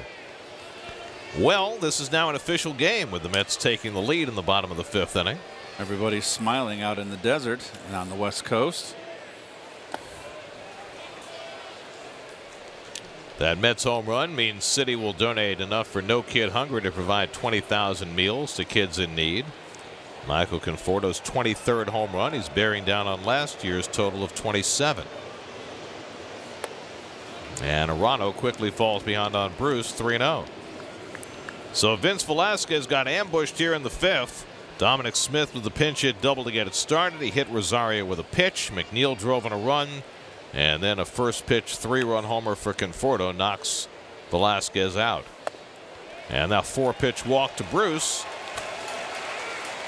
So Arano unable to throw a strike to his first batter. And the first 5 Mets have reached base to start the inning. And Arano is a strike thrower, slider ball. Loves his slider. It's only his 15th walk in 53 innings this year. So here's Frazier, who's been hit by a pitch and flied out. So Velasquez went 4 innings plus, 73 pitches, 5 runs, 7 hits, 1 walk, 4 strikeouts, 2 hit batsmen, and 1 home run.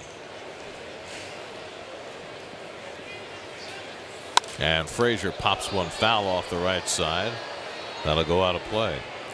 Well, there's the NL East coming into the day. The Braves are finishing up their series in Arizona later today. They'll have the rookie Touki Toussaint on the mound against Robbie Ray. That game starts a little after 4 o'clock New York time.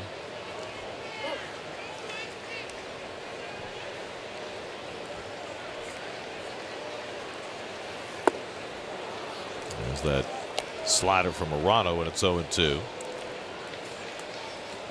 Willie Mays, Dave Kingman, Rusty Staub, Jerry Koosman, Bud Harrelson, Cleon Jones.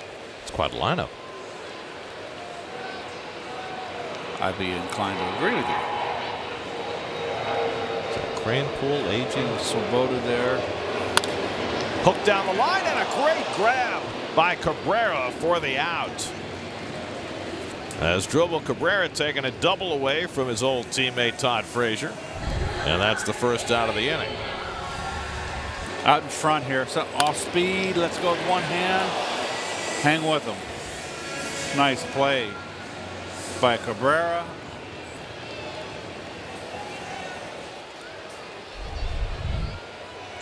We saw Cabrera play some third base last year, and he handled that position really well. Here's Nimmo, who's walked and doubled as he continues to enhance his on-base percentage, which is now up to .395. Started the day 4th in the National League and moving up. Joey Votto leads the league in on-base percentage at .421. Then Paul Goldschmidt .401, Lorenzo Cain .398, and then Nimmo at .395.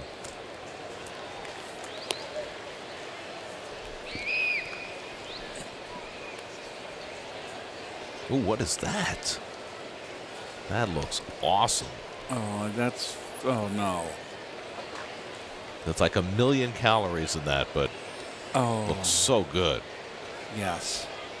Yeah, she looks happy. Nimmo socks one to center. Herrera got a late start going back, but manages to get there to retire Nimmo for the second out. The ball froze Herrera for a moment. But a couple of hard hit balls against Arano.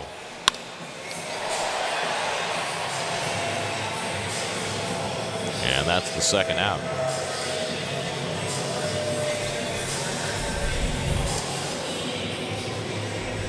Eric Hanhold continues to work in the Mets bullpen. Drew Gagnon worked 2 scoreless innings in relief, and he's now pitcher of record on the long side. Here's Austin Jackson, the 8th man up in the inning. Up twice, struck out both times against Velasquez, and he takes a knee-high strike from Arano.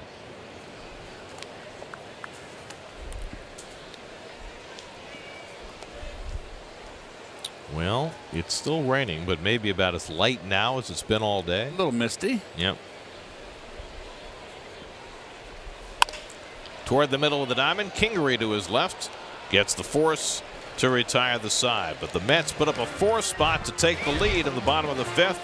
Michael Conforto going the other way for a 3-run homer, his second in 2 days.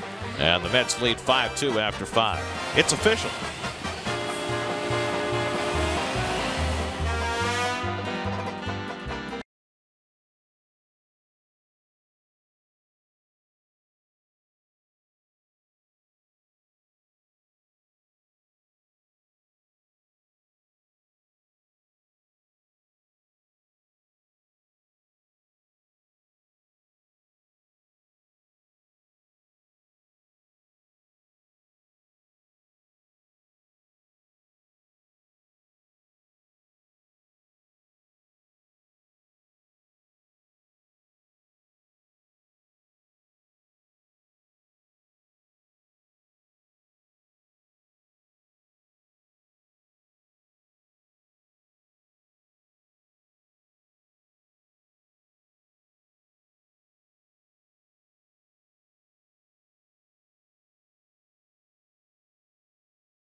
Comes in for the Mets to make his 3rd big league appearance. He made his debut September 4th at Los Angeles. 1 1/3 scoreless innings. 5 3 in the minor leagues with 8 saves, 57 Ks over 49 1/3 innings. He's looking to protect the 3-run lead here. Jose Bautista leads off. Handhold pitched in the opening game of this series on Friday night. Gave up a run on 2 hits. Bautista today is 0 for 2, hit one to the left field fence that Conforto caught his last time. And he takes that fastball high, and it's 2-0.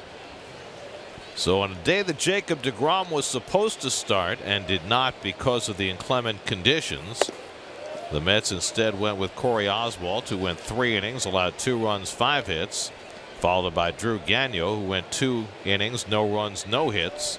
And it does not escape attention that on a day that deGrom was supposed to start, the Mets have scored 5 runs. Would they have scored 5 runs if deGrom had started? Yes, I say they would have. Okay, we'll never know. Here's ball 4, and Bautista's on with a walk.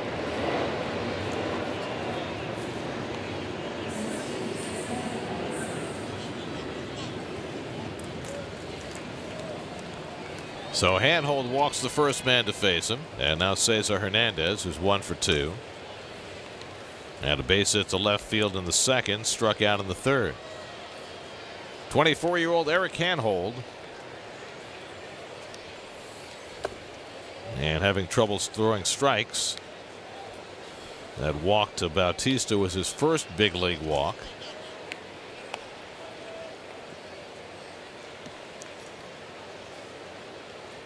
Handhold, who came up through the Brewers farm system. Mets got him for Neil Walker last summer. And now behind his second straight hitter, and Plawecki's going to run the ball out there.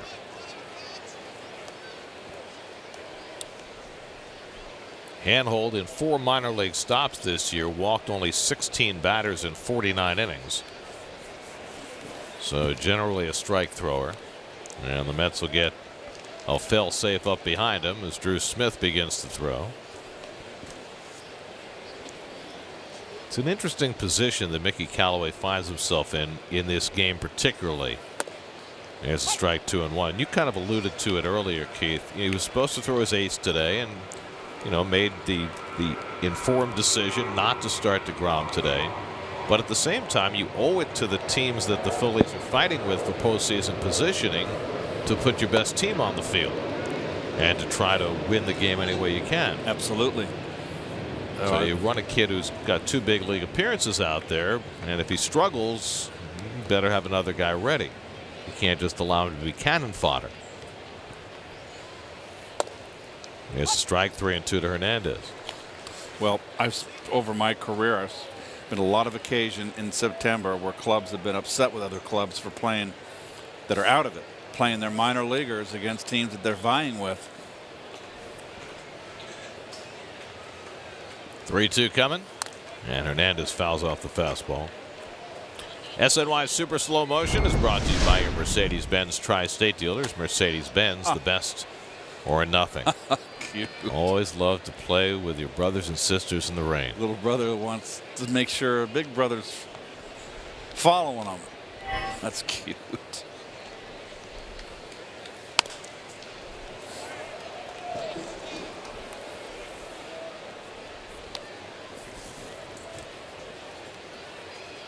Me, please. Oh, say thank you.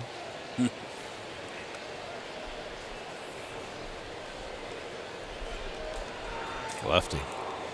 She's got him a first baseman's glove. Yep. 8th pitch of the at bat, and Hernandez fouls off another one. He doesn't have that many options. When you're a lefty, of course, you can only pitch, play the outfield, and first base. Explain to me why you can't be a catcher. I think it has to do, and maybe more right-hand hitters.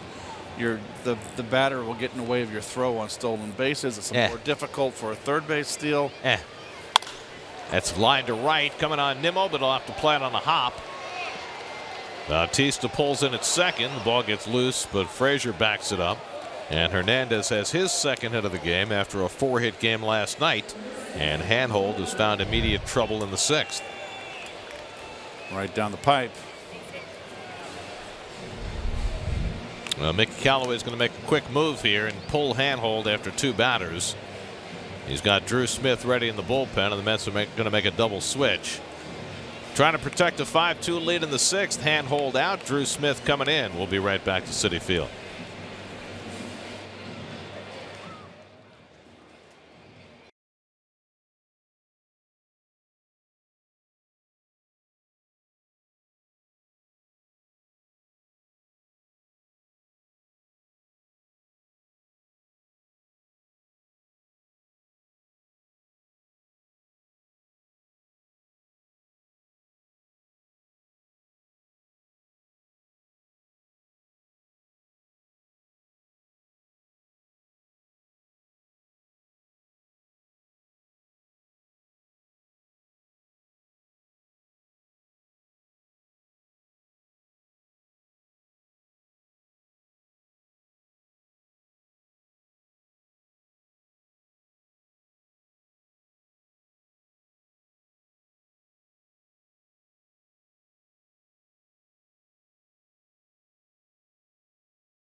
Double switch for the Mets. Jack Reinheimer will play third base and bat ninth. Drew Smith will pitch and hit fifth.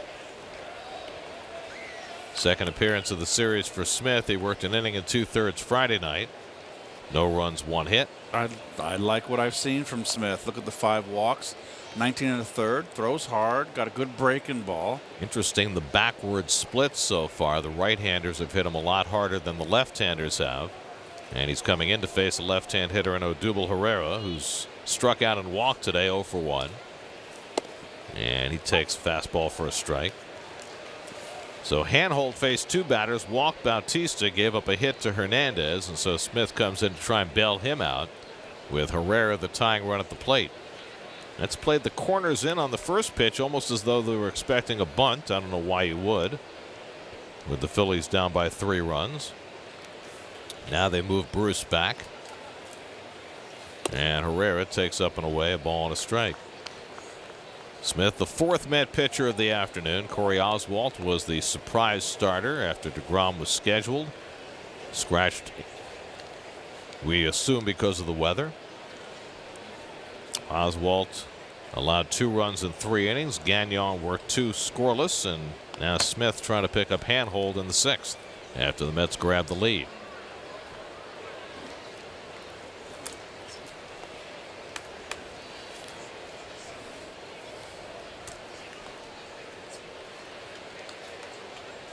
And starting to get a return on some of the deals they made last summer. Drew Smith came in the Lucas Duda deal. They're getting a lot of looks here, as they should, in situations with the game on the line. Herrera gets under one to center field. Jackson right there. Bautista tagging at second. Jackson makes the catch. Bautista goes nowhere, and that's the first out.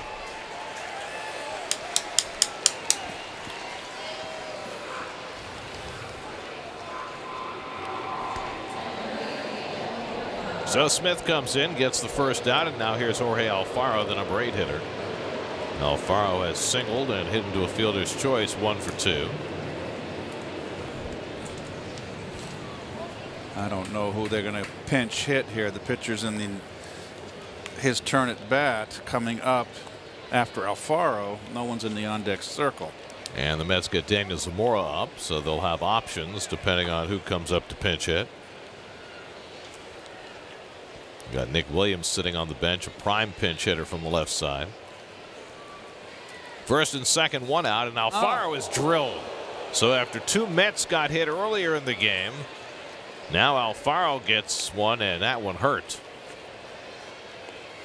And that will load the bases with 1 out. 3rd hit batsman in this game. That ball just ran in. Got him on the elbow.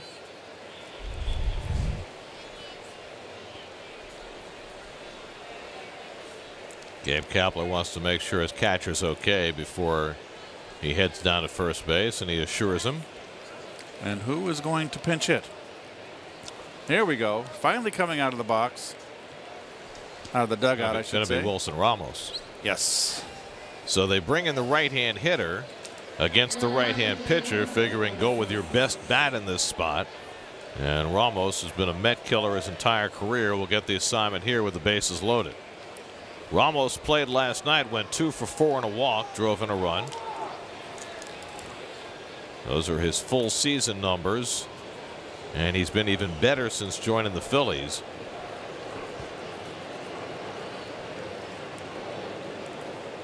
So with the tying runs on base and 1 out, it's Ramos. And of course, if you're Drew Smith, what you want here is the double play ball, because Ramos can't run a lick.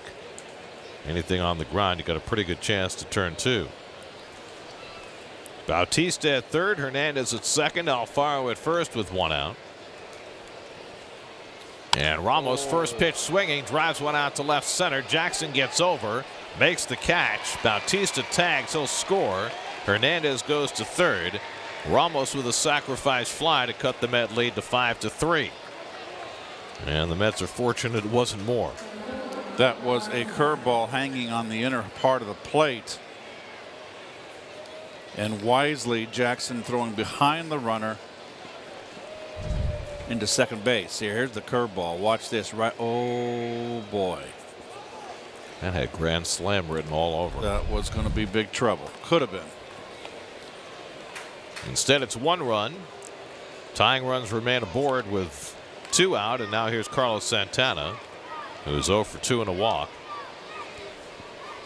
That run charged Eric Handhold, also responsible for the runner at third. And Santana swings through a fastball, 0-1. Seth Lugo's gotten up alongside Daniel Zamora in the Mets bullpen. Gives you an idea how seriously Mickey Callaway is taking this game. Lugo up in the 6th inning.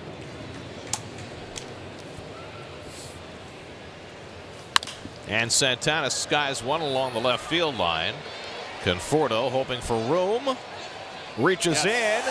And he made the catch. Yes. And it's the real baseball. Well, Frazier's out of the game. Conforto reaching into the patrons and coming away with the horsehide. This is really pretty. Nicely done by Conforto. 2 seats deep as he balanced himself on the railing.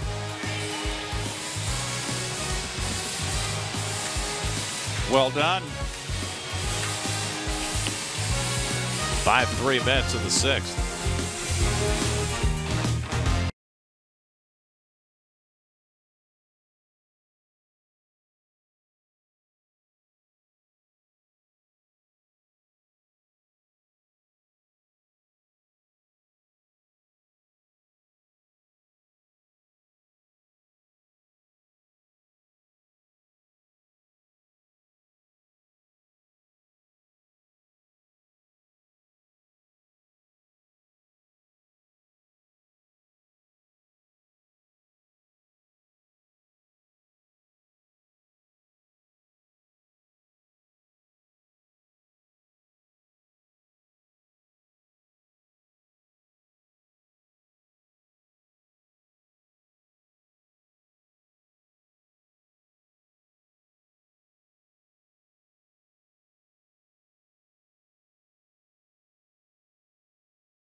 Raindrops continue to pitter patter on the dugout roof. Mets have a 5-3 lead as we go to the bottom of the 6th. And the veteran sidearmer Pat Neshek on to pitch for the Phils. Recently turned 38 years of age. He's been around Minnesota, Oakland, San Diego, Houston, St. Louis, Colorado. That would make the Phillies his 7th major league team. He missed the first half of the season with a shoulder injury, and he's been pitching well the second half. Kevin Plawecki first man up against him, and takes a slider off the plate, 1-1. Plawecki's flied out and grounded out. Jack Reinheimer is in the 9 spot. He's on deck, and then Ahmed Rosario for the Mets in the 6th after they sent 8 men to the plate in the 5th and scored 4 runs.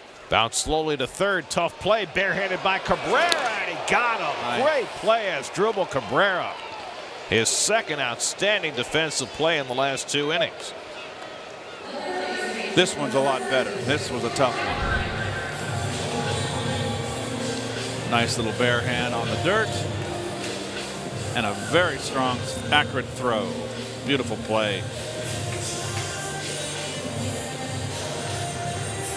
Well, he said it a lot during his Mets career. Anything he can get to, he's got great hands. Great instincts. Knew exactly what he had to do and took care of Plawecki for the first out. Here's Reinheimer up for the first time. Reinheimer got in at bat last night and struck out.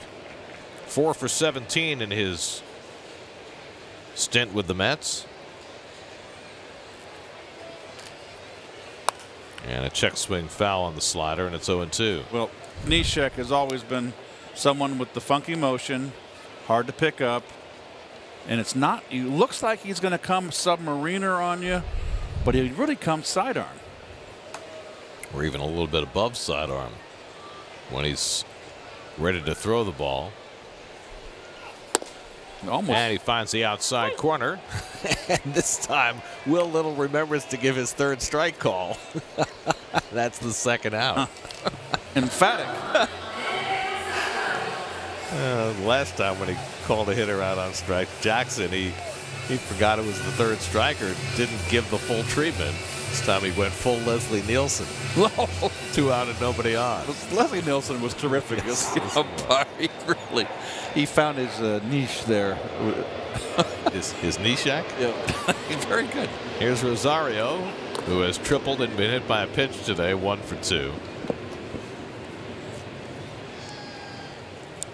Neshek needs a new baseball. Anytime a ball hits the ground now, got to take it out of play, especially with the wet conditions.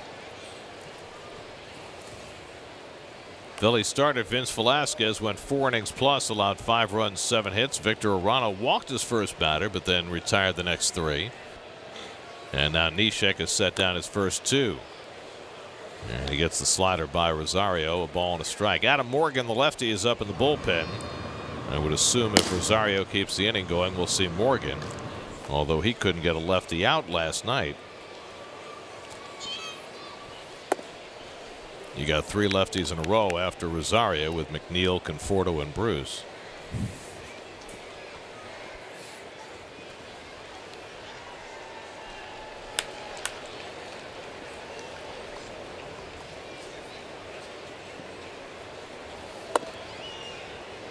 And he pops a fastball outside, 3-1. Tomorrow, the Mets and Marlins start a 4-game series at Citi Field. Jacob deGrom, we presume, will pitch for the Mets. Coverage begins at 6:30 tomorrow night right here on SNY. 4 straight night games the next 4 nights with Miami. And that misses ball 4, so Rosario is on.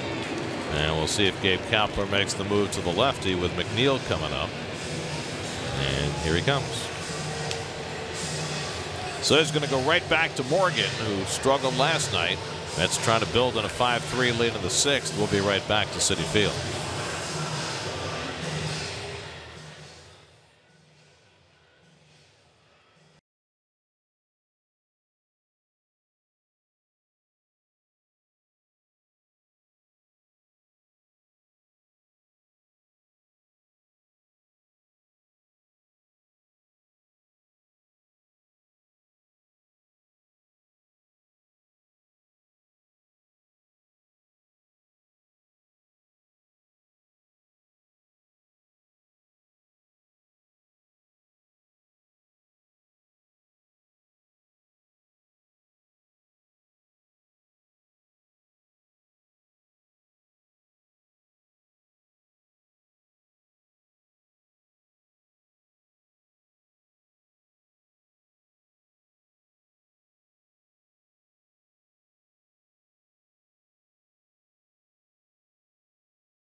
SNY. Just go to sny.tv/Kidcaster and enter your child's video audition for a chance to win the 2018 SNY Kidcaster contest.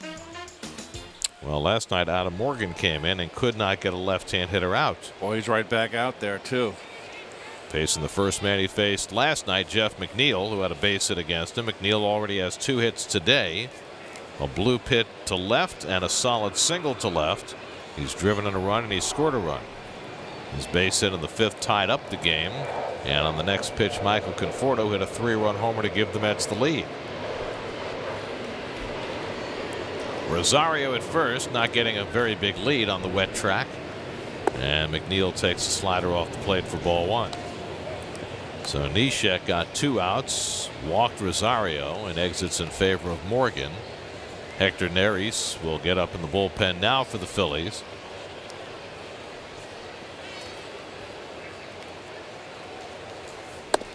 And McNeil lays off the breaking ball out of the strike zone. It's 2-0. Mets have seen plenty of Morgan both as a starter and a reliever. There's Neris, the former Philly closer, who's been pitching very well since he got back from the minor leagues.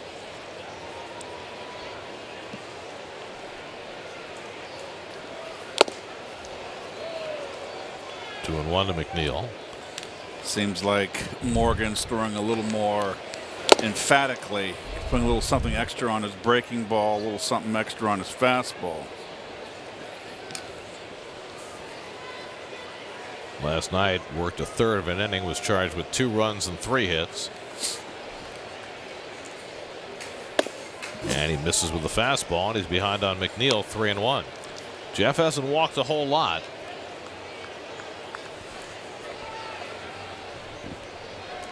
Conforto would be next.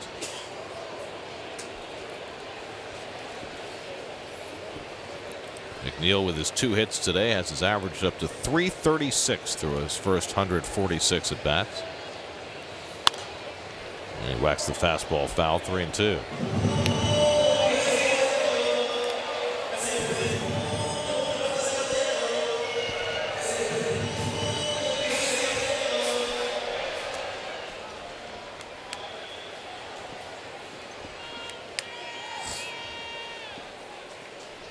Rosario gets set to run. Santana will play behind him with 3 and 2 out.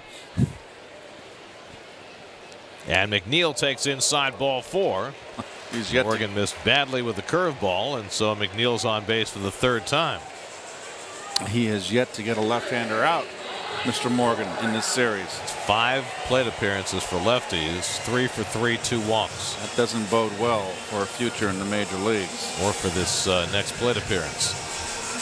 Conforto had a base hit against Morgan last night. He had a 3-run homer his last time up, just clearing the orange line in left field. Conforto's driven in 4 runs today with an infield hit and that 3-run homer. Now has 23 home runs and 63 runs batted in for the year. Batting here with 2 out and 2 on after back-to-back walks by 2 different Philly relievers. And he takes a first pitch breaking ball down for ball 1.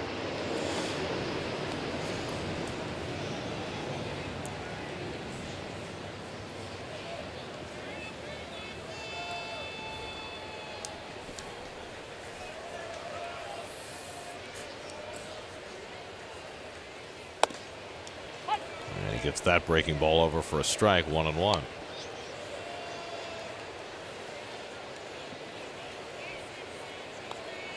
Adam Morgan was on the mound for the Phillies the day the Mets set a club record with 8 home runs in Philadelphia in 2015. Morgan gave up 4 of the 8. Conforto gets under one to right field. This will be playable for Bautista. And he puts it away to retire the side. Mets strand a pair in the 6th inning, and it stays 5-3 New York.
All right, big game there, the rubber game of that series. Meanwhile, final day of the tennis.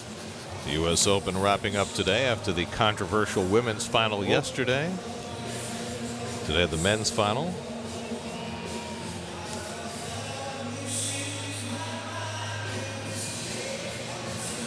We go to the 7th inning. Mets with a 5-3 lead. The grounds crew has been out, and they are still out. They did work on the mound and home plate, now working on the base paths as well. It has rained every inch of the way in this game. The rain changed the Mets' plans today. They scratched Jacob deGrom. They've gone with a bullpen day, and it's worked out well so far. Mets with a 5-3 lead as we go to the 7th. Drew Smith, who got all 3 outs in the 6th inning, will stay on to start the 7th, and Seth Lugo will stay busy in the Mets bullpen behind him. He'll get 2, 3, and 4 in the Phillies batting order. Kingery, Cabrera, and Hoskins in the top of the 7th. Well, I would think that that's Gazelman, not Lugo, who was up in the last inning.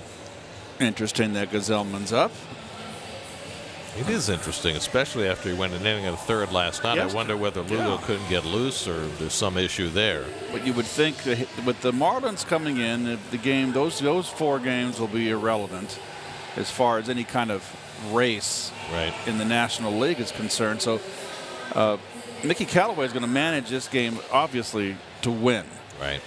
So you run your best guys out there today, and you use more of your second line guys over the next 4 games. Then you got Boston over the weekend, and the Red Sox will be, pushing toward, if not clinching, certainly to solidifying their hold on the American League East.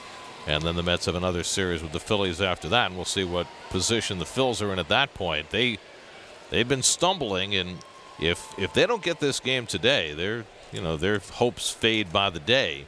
3.5 games out in both the division and the wild card with 3 weeks to go after today. Kingery, after the second time, hit one of the warning track in center field his first trip. This was an interesting move that Gabe Kapler made today in the 2nd inning.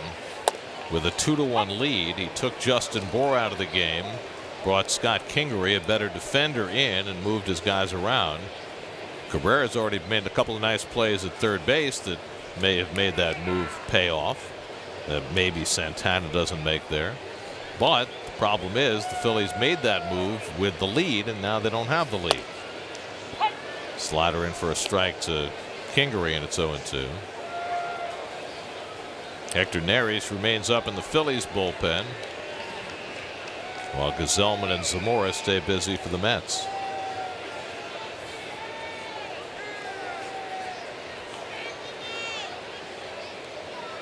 0-2 to Kingery, and the curveball bounced to third. Nice backhand play by Reinheimer, and the throw, good footwork by Bruce, and they get the out.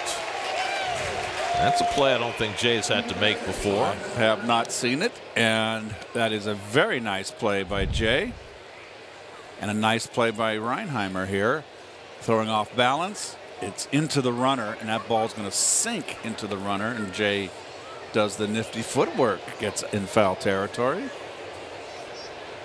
Well done. How about that?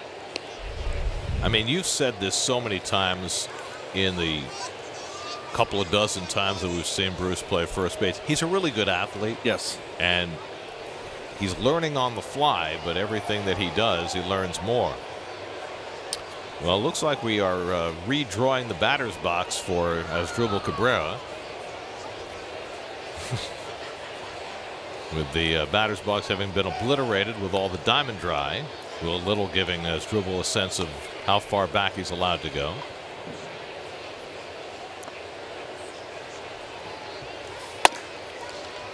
Cabrera's gone 0 for 3 today, struck out twice and lined out to right.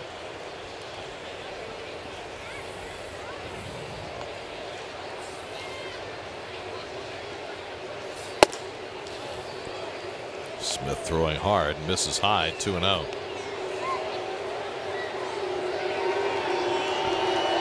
the full shift against Asdrubal. We've seen that all year against Cabrera. is a call strike, 2-1.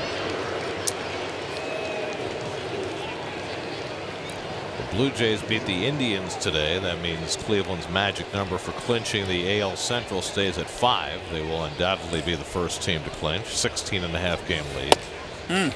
2-2 now to Cabrera. Threw that one right by him upstairs. The Cardinals beat the Tigers 5-2 after Michael Fulmer held them without a hit for the first 5 innings. The Orioles lost their 102nd game of the year, beaten by Tampa Bay. And by the way, Tampa Bay is now 14 games over 500, and they can pass Seattle in the standings today if the Mariners lose. Think about that. Seattle was firmly in wild card position until the A's blew by them, and now the Rays are going to go by them as well, perhaps. Tampa Bay may wind up with the best record of any team that doesn't make the postseason. 3-2 to Cabrera with Hoskins on deck. And he grounds one weakly down to first, and Bruce will take care of this one himself for the second out. And the American League wild card becoming more cut and dried by the day. It's just a matter of who's going to get the home game between the Yankees and the A's. And a big surprise there, Oakland. No one figured Oakland to win. They're going to win 90 games. Now let me ask you this, okay? Oakland and Tampa Bay, which one do you think is a bigger surprise? Oakland, because they're going to win 90 plus games. They're both surprises, but 90 plus games, that's a heck of a year. And they can win 95 games easily. Here's Rhys Hoskins, who had a 2-run homer back in the first inning that gave the Phillies the early lead. His 3rd homer in this series and his 30th of the year. Since then, he's singled and flied out, 2 for 3.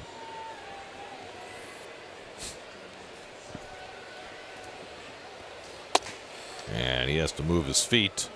A ball and a strike. Do you know they are still waiting out a rain delay in Washington?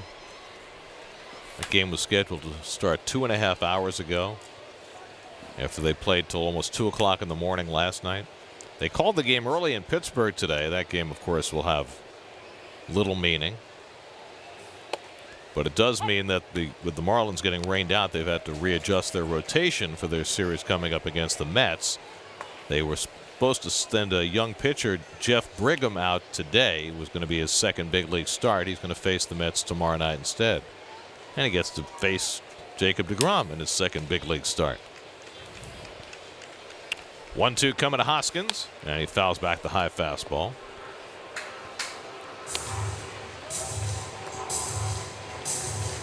They have technically rescheduled that Marlins Pirates rainout for October 1st. Oh. But as soon as the Pirates get eliminated, they'll wipe that off. Yes, I don't think they'll make them play that one. I mean, they used to say, we'll play it then if it matters. Now they didn't even say that, but it's implied. Popped up into shallow left center, and McNeil waits for it. And that retires the side. Drew Smith with a 1-2-3 top of the 7th. That gets us to stretch time on a rainy day, 5-3 New York.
going to be great for my flu. I just told Dave, I said, get me in the 9th inning because I want to be a part of the celebration. And it is such a great feeling, Ralph. I mean, the club has been down for so long when I was in St. Louis, and you have a turnaround like this within 3 years. It's just so great. And winning at home, I never thought it would feel better than the first time we won the division with St. Louis, but it feels so much better. You were pretty sick that day. I was. I didn't play, and Magadan had Dave played, and we were so far ahead. And he had 3 hits. I think he drove in a bundle of runs and was a big part of that win. But there was no need for me to go in for defense. But I wanted to be out on the field when that came, and I think I earned it. And I got out there in the 9th inning and got to be a part of the celebration on the field. Must have been really nice to have that bucket of ice water poured over your head when you were feeling miserable anyway. I had such terrible sinus and a fever, and I was bundled up. I had all kinds of layers on under the uniform. Who was the culprit with it was the second spitter, Roger. Oh, of course. That figures. Roger. Hector Neris will pitch in the bottom of the 7th for the Phillies. Well, there's Neris's numbers. He's pitched much better since his return. He sent him down, really struggled with his splitter, and that's his big pitch. But he came back, and he's pitched well. And here we are in the bottom of the 7th. Mets trying to play spoiler. So you're saying Neris lost his best pitch, but now he has his second splitter? He gets it in for a strike to Bruce, and it's 0-1. StatCast AI powered by Amazon Web Services. You see the shift against Bruce. Jose Reyes on deck to pinch hit with the pitcher's spot due up next. And Bruce takes it wide 1-1. Jay is 0 for 2. He struck out, lined out, and walked. Phillies 3 runs, 6 hits. The Mets 5 runs and 7 hits. A 4-run 5th inning. A 3-run homer by Michael Conforto, the difference in this game. Conforto's driven in 4 of the 5 Met runs. Neris, the 5th Phillies pitcher of the night, or day. It's dark. Swing and a miss at the splitter, and it's 1-2. Vince Velasquez went 4 innings plus, allowed all 5 runs on 7 hits. Victor Arano, Pat Neshek, Adam Morgan have combined for 2 scoreless innings, and now Neris pitching in the 7th.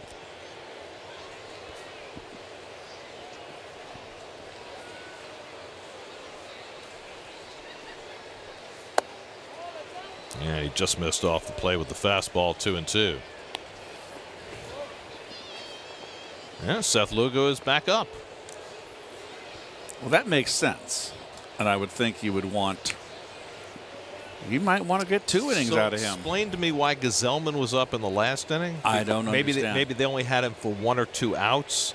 So if Smith got in trouble, he could finish an inning, but Lugo maybe can go 2 innings.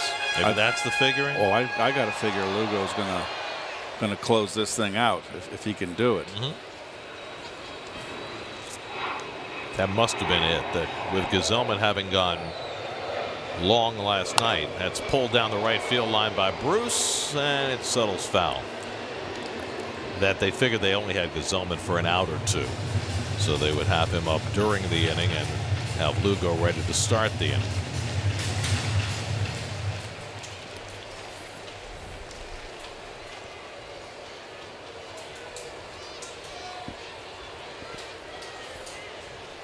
(3-2) to Bruce, and he struck him out with the splitter.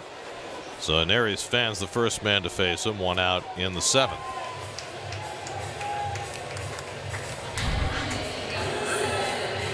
Well, there's that. Well, that one really didn't drop much. That was just kind of a off speed. You see, it's too much. It's too much rotation for that ball to really break down. It's really almost like a fork ball. Now Reyes, who had 1 at bat last night and fouled out, and he checks the swing and fouls it off. So Reyes batting for Drew Smith, who did a really good job in relief. Only base runner he allowed was when he hit Jorge Alfaro with a pitch.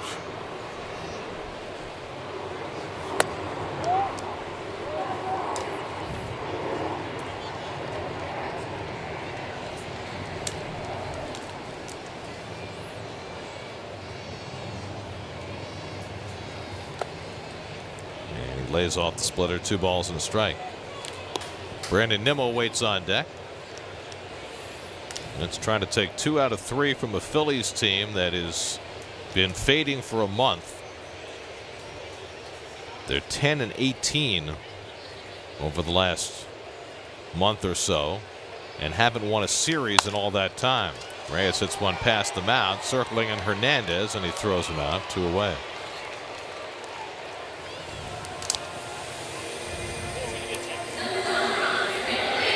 Braves are underway in Arizona. No score in the first inning in that game.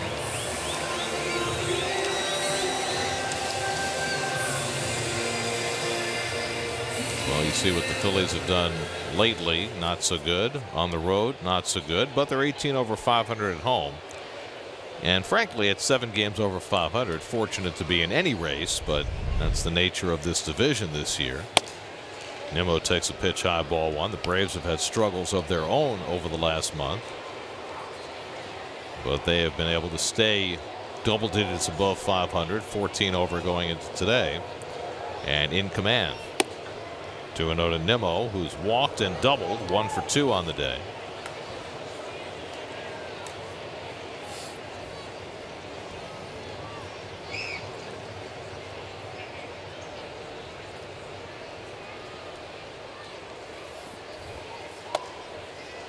Neris misses badly with the splitter, and it's 3-0. Nimmo's already walked 4 times in this series. Austin Jackson on deck.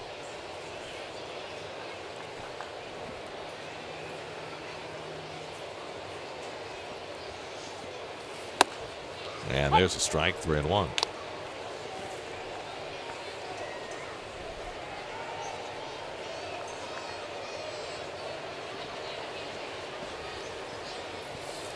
Splitter fell out of favor for fear of pitchers hurting their, as Ronnie said, their forearm. Another walk for Nimmo, his 2nd of the game and his 5th in the series. So 3 times on base for Nimmo today. That's what Nimmo does best. Well, I think the splitter has returned, at least in part, because of the success that Masahiro Tanaka had when he came over. It's a wicked pitch. I wish they had the brain trusts back in my day had said, hey, no more split finger. That pitch is most difficult. Here's Austin Jackson. Takes a fastball outside. Jackson's 0 for 3 today.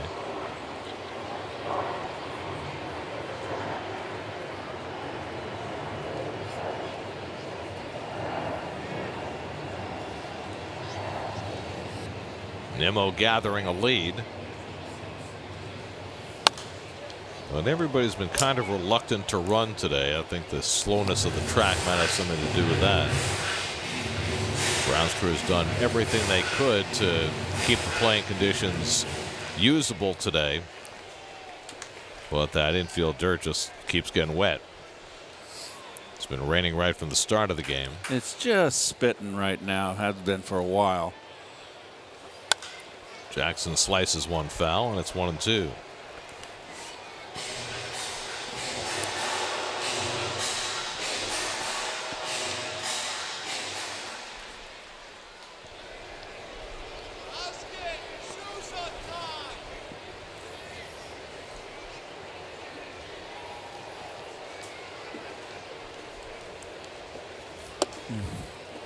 Neris pops the fastball outside. 2-2. Hector Neris, who emerged as the closer for the Phillies last year, saved 26 games, 10 more this year. But then it went south on him. 11 home runs in 40 innings this year. That's rough. Jackson pulls one down the line. That's going to go all the way back to the wall. Nimmo streaking to third. He's going to be waved home. The relay throw by Kingery to the plate. Not in time. Nimmo scores on the double by Austin Jackson, and the Mets stretch their lead to 6-3. That's been a struggle for Austin Jackson lately, but he got a pitch to hit there and drives home another run. Big run right here. Hanging splitter. Just didn't do anything. Stayed right down the pipe. Just a floater. And Nimmo can fly. Look at that rainbow in. Not a very strong arm into your shortstop. Precious split seconds.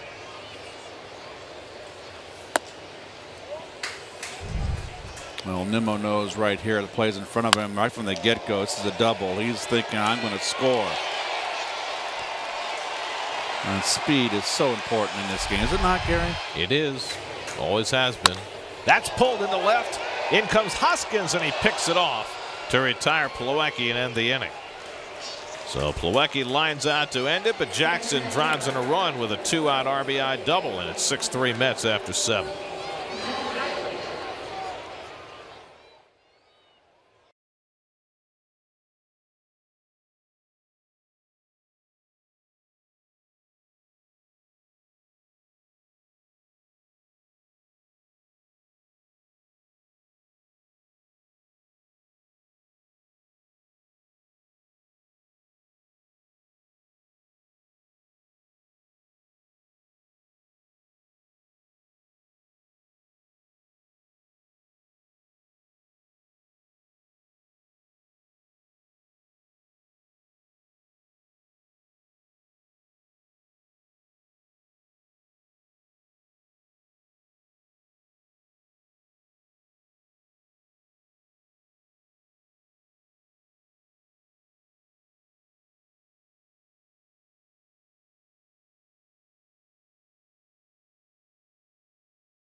A 4 RBI day, including this opposite field 3-run homer. And then the pièce de résistance, the catch he made. Oh, monsieur. Nice play. Amongst the patrons and the ponchos, he picks one off. Had himself a nice series, 2 home runs. Seth Lugo on to pitch in the 8th inning for New York. Lugo last pitched in Los Angeles, the last game there, 6 up and 6 down.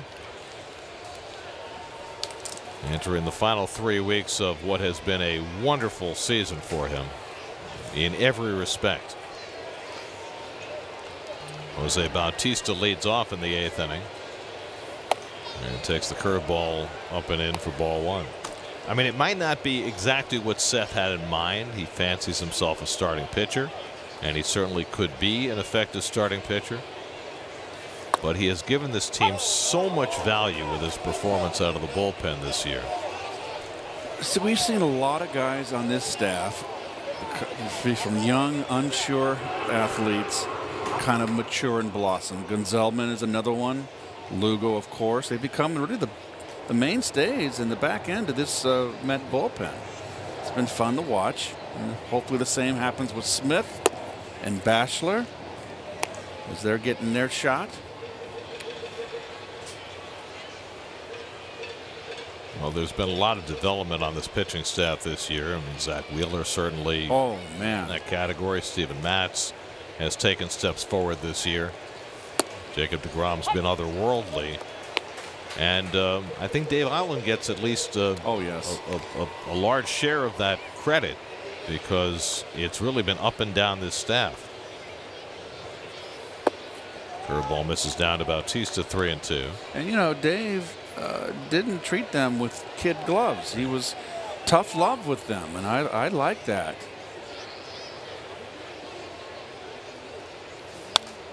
And the mantra from day one from Dave Island and Mickey Callaway, as far as the pitchers are concerned, has been pitching with conviction, which is all about really believing in yourself. Right. I mean, with everybody, when this year is over and we can all look to the future next season, you still got to do it.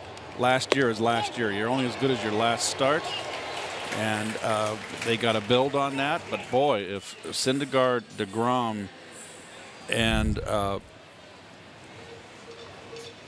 there's the strike 3 right there on the high fastball, the Wheeler. Lugo sent Bautista talking to himself. If you got a big 3 like that, if Wheeler continues, which I see no reason why not, staying healthy is obviously the key. That's a very formidable 3. Matz has shown signs of progress, a lot of progress, and the most important thing for Matz, he's been healthy. First pitch curveball for a strike to Hernandez.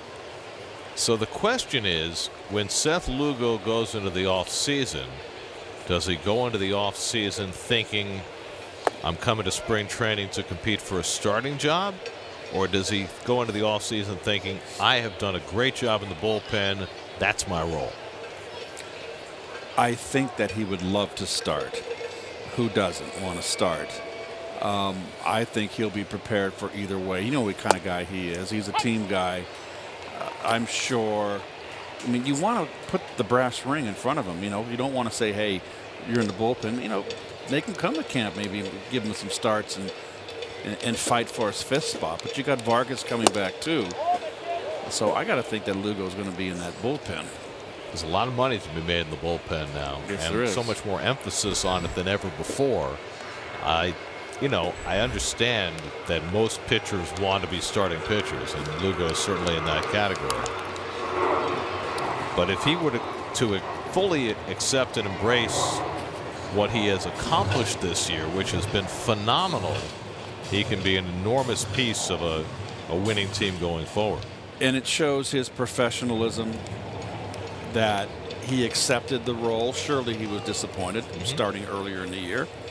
It was better for the Mets felt, and they were correct, to strengthen the bullpen, to have him in the bullpen, and he accepted that. So you don't have an issue here where you're going to have a little a tempestuous starter who might go and pout. He's going to accept what role he has next year. 2-2 to Hernandez with 1 out. And he just missed 3-2. A couple of pitches that have been close during this turn at bat. What I'm going to be interested to see is, you've got Lugo and Gazelman, who've both done wonderful jobs in the bullpen this year. Whether, if they are both back in the bullpen next year, does one of them get the chance to close, or do the Mets go out and get a closer? Well, or do they try and develop a closer from within, somebody like a Drew Smith, who they think might be able to take that role? Well, we all know what Mickey Callaway wants. I mean, he pretty much told us that he would love to get a real bona fide closer for next year. And if you think about it, Gary, if the Mets were to get a bona fide veteran quality closer, Gazelman and Lugo, look at the depth that adds to that bullpen. Absolutely, with their ability to go multiple innings as well. Long turn at bat here for Hernandez. This will be pitch number 10 from Lugo. Check swing in there. Strike 3 call. Got him with a slider on the inside corner. Hernandez didn't think so, but Will Little punches him out. This was a pitcher's pitch right here. I think it's a strike. It was knee high, borderline knees. It's just a wicked slider. Good call, home plate umpire Will Little. There's the pitch. That is tough. Tough pitch. Knees in black. Back-to-back strikeouts for Lugo to start the 8th inning. And now Odubel Herrera, who has struck out, walked, and flied out 0 for 2. Luis Garcia is up in the Phillies bullpen. Mets bullpen is quiet behind Lugo. Might well be asked to finish this game. We'll see. Broken back grounder. Lugo gets over to cover. Bruce with the backhand flip. Lugo finds the bag and gets the out. Side retired. Couple of strikeouts and a shattered bat for Lugo in that 8th. And then handling his position as Bruce had to dig in a second time. Lugo found the bag.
As though there were no other.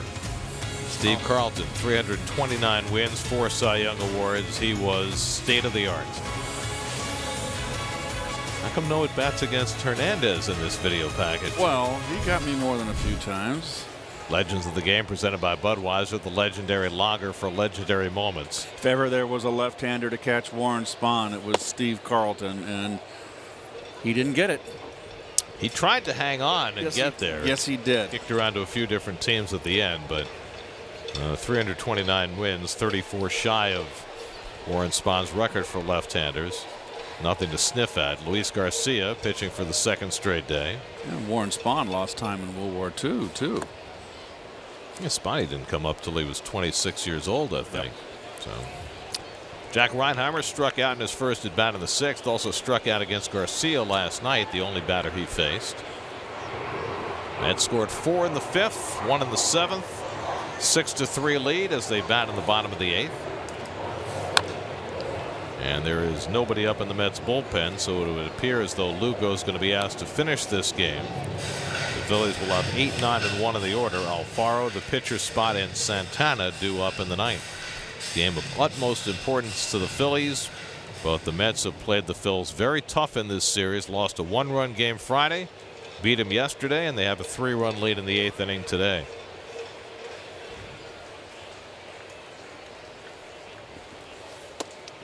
In tied to Reinheimer, and it's 3-1. Ahmed Rosario on deck, and then Jeff McNeil.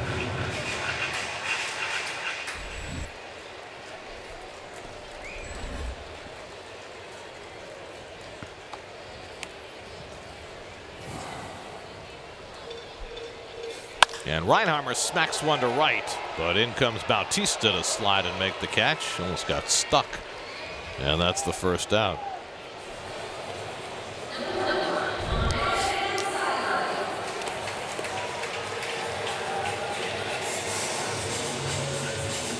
Almost ended up in a lotus position. Helps to be flexible. It certainly does. Especially when you're 37 and making sliding catches. Try it when you're 64, going on 65. 65, only a month or so away. You got it. Ahmed Rosario leads off and takes bats here with 1 out and takes a strike. 5 weeks, I believe it is. October 20th. Got it.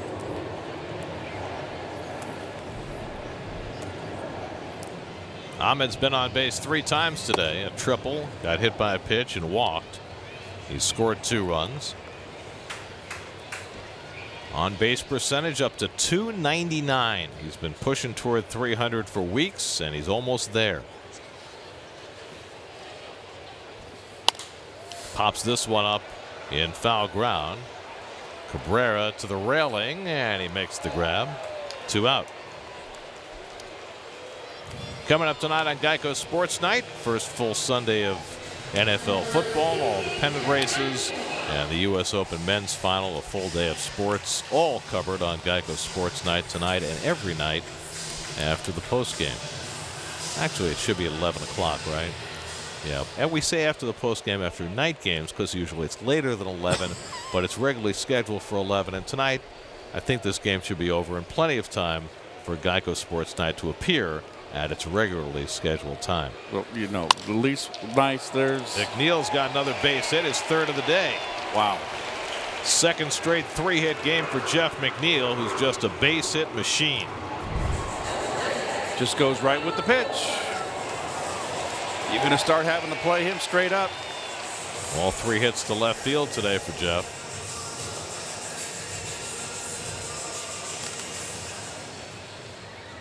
The ball's down and away. Why would you want to have everybody on the pull for him? He hits the ball everywhere.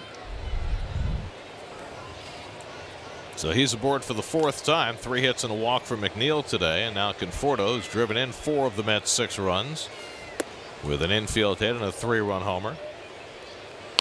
We have corrected the Geico Sports Night graphic to reflect the 11 o'clock time. Yep. And we have the correct opponent for the Giants. They do, and unfortunately the Giants fell short today. Off the glove of Garcia. He runs it down, but too late. And Conforto's got himself another infield hit. Unless they score that an error. No, it can't be an error. If it's a hit, it's the 3rd of the day for Conforto. A big clank right here. Oh. Yeah, I don't know. They're going to call it an error. Oh, no, that's. Wow. It's a red Foley call right there. Can't argue with it. First error for either side. And so the Mets have 2 men on, and Jay Bruce with a chance to put the hammer down. Mets up 6-3 in the 8th. Bruce is 0 for 3 and a walk today. McNeil at second, Conforto at first with 2 out.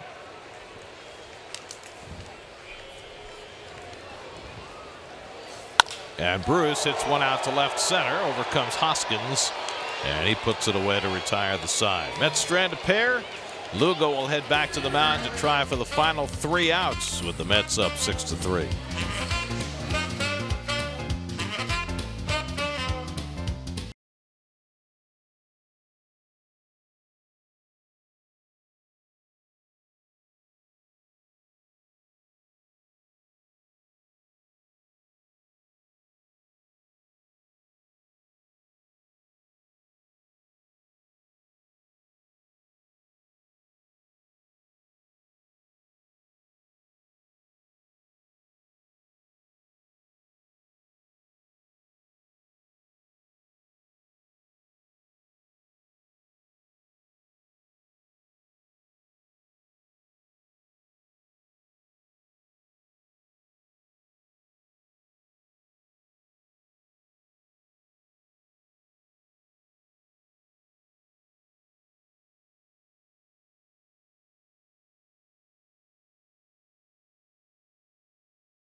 All right, gentlemen, we've played the whole game in the rain today, and Seth Lugo will try and bid for a 6-out save. He threw a 1-2-3/8.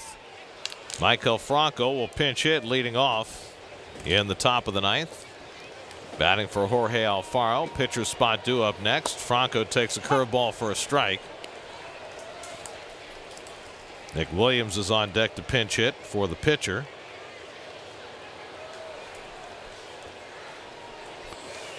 And Franco flails at the curveball, and it's 0-2. Meanwhile, they have finally rained out the game between the Cubs and the Nats today after that dreadful weekend of rain. And they've rescheduled it for Thursday at 4 o'clock in Washington. Now, the Cubs play at home Wednesday night against the Brewers in a crucial game for them with the team that's chasing them. That's 7 o'clock Central Time on Wednesday night in Chicago, and now they have to play 4 o'clock Thursday afternoon in Washington. Ouch. So rain wreaking havoc. I wonder if they'll change the game time of that Wednesday game, get them out a little earlier.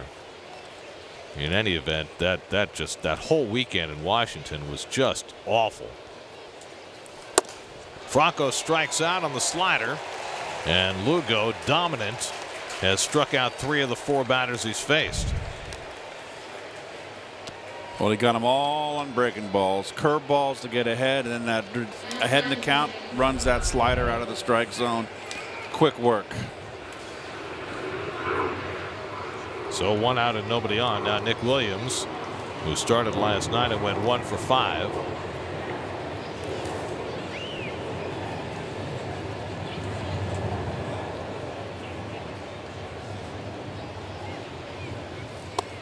And the first pitch changeup misses for ball 1.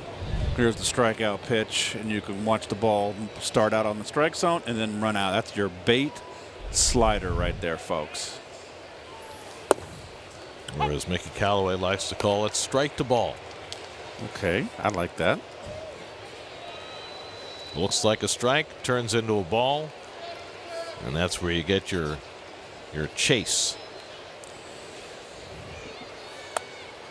Curveball misses to Williams. 2 balls and a strike. Drew Gagnon is the pitcher of record for the Mets. He threw 2 scoreless innings, the 4th and 5th. Mets took the lead in the bottom of the 5th. 2 scoreless innings from Drew Smith, and now Lugo trying for the same as he blows one by Williams, who loses his balance, and it's 2-2. Why would you're down 3 runs, swinging for the downs?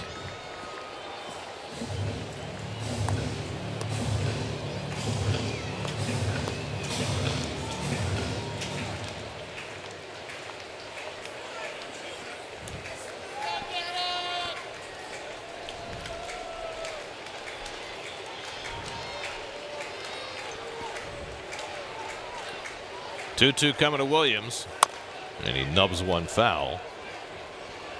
Carlos Santana, the switch hitter, on deck, and Scott Kingery if it gets that far.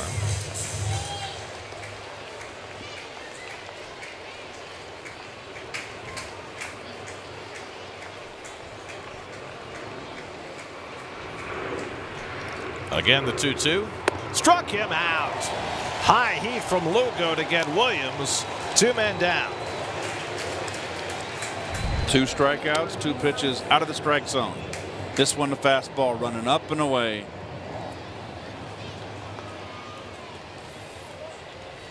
So Lugo has faced 5, retired 5 with 4 strikeouts, and now the Phillies are down to their final out and gasping for breath in the National League East. Braves and Diamondbacks, no score in the 3rd. Atlanta, if Philly loses, will have a chance to stretch their lead to 4.5 games. Here's Santana, who's 0 for 3 and a walk. And he takes a fastball for a strike.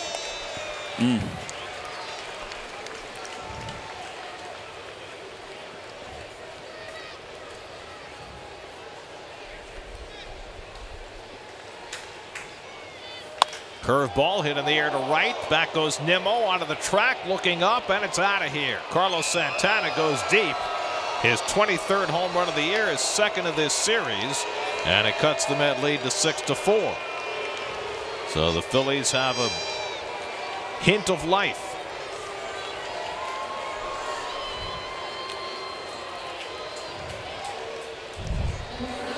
Hanging breaking ball right here, Gare.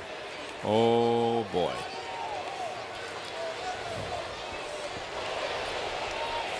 Phillies' second home run of the day. Hoskins homered in the first. Santana homers with 2 out in the 9th. Still a 2-run Met lead with 1 out to get. And Scott Kingery, the batter, will try and keep the Phillies going.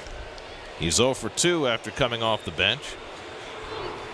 And he takes a fastball for a strike. So Lugo retired the first 5. Santana breaks that up with the home run. Lugo still in position to earn the save, bidding for his 2nd save of the season.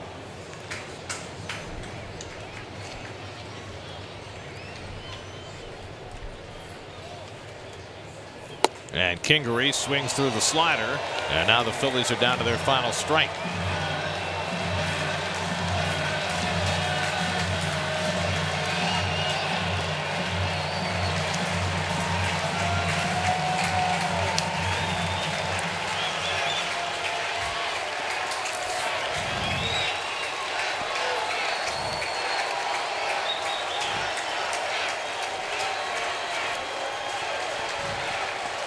Oh, 2. He struck him out, and the ball game is over. Seth Lugo with the 6-out save. The Mets take 2 out of 3 from the Phillies. After scratching Jacob deGrom because of the weather, 5 Met pitchers combined to hold Philadelphia down. Michael Conforto drives in 4 runs, including a home run, and the Mets win today.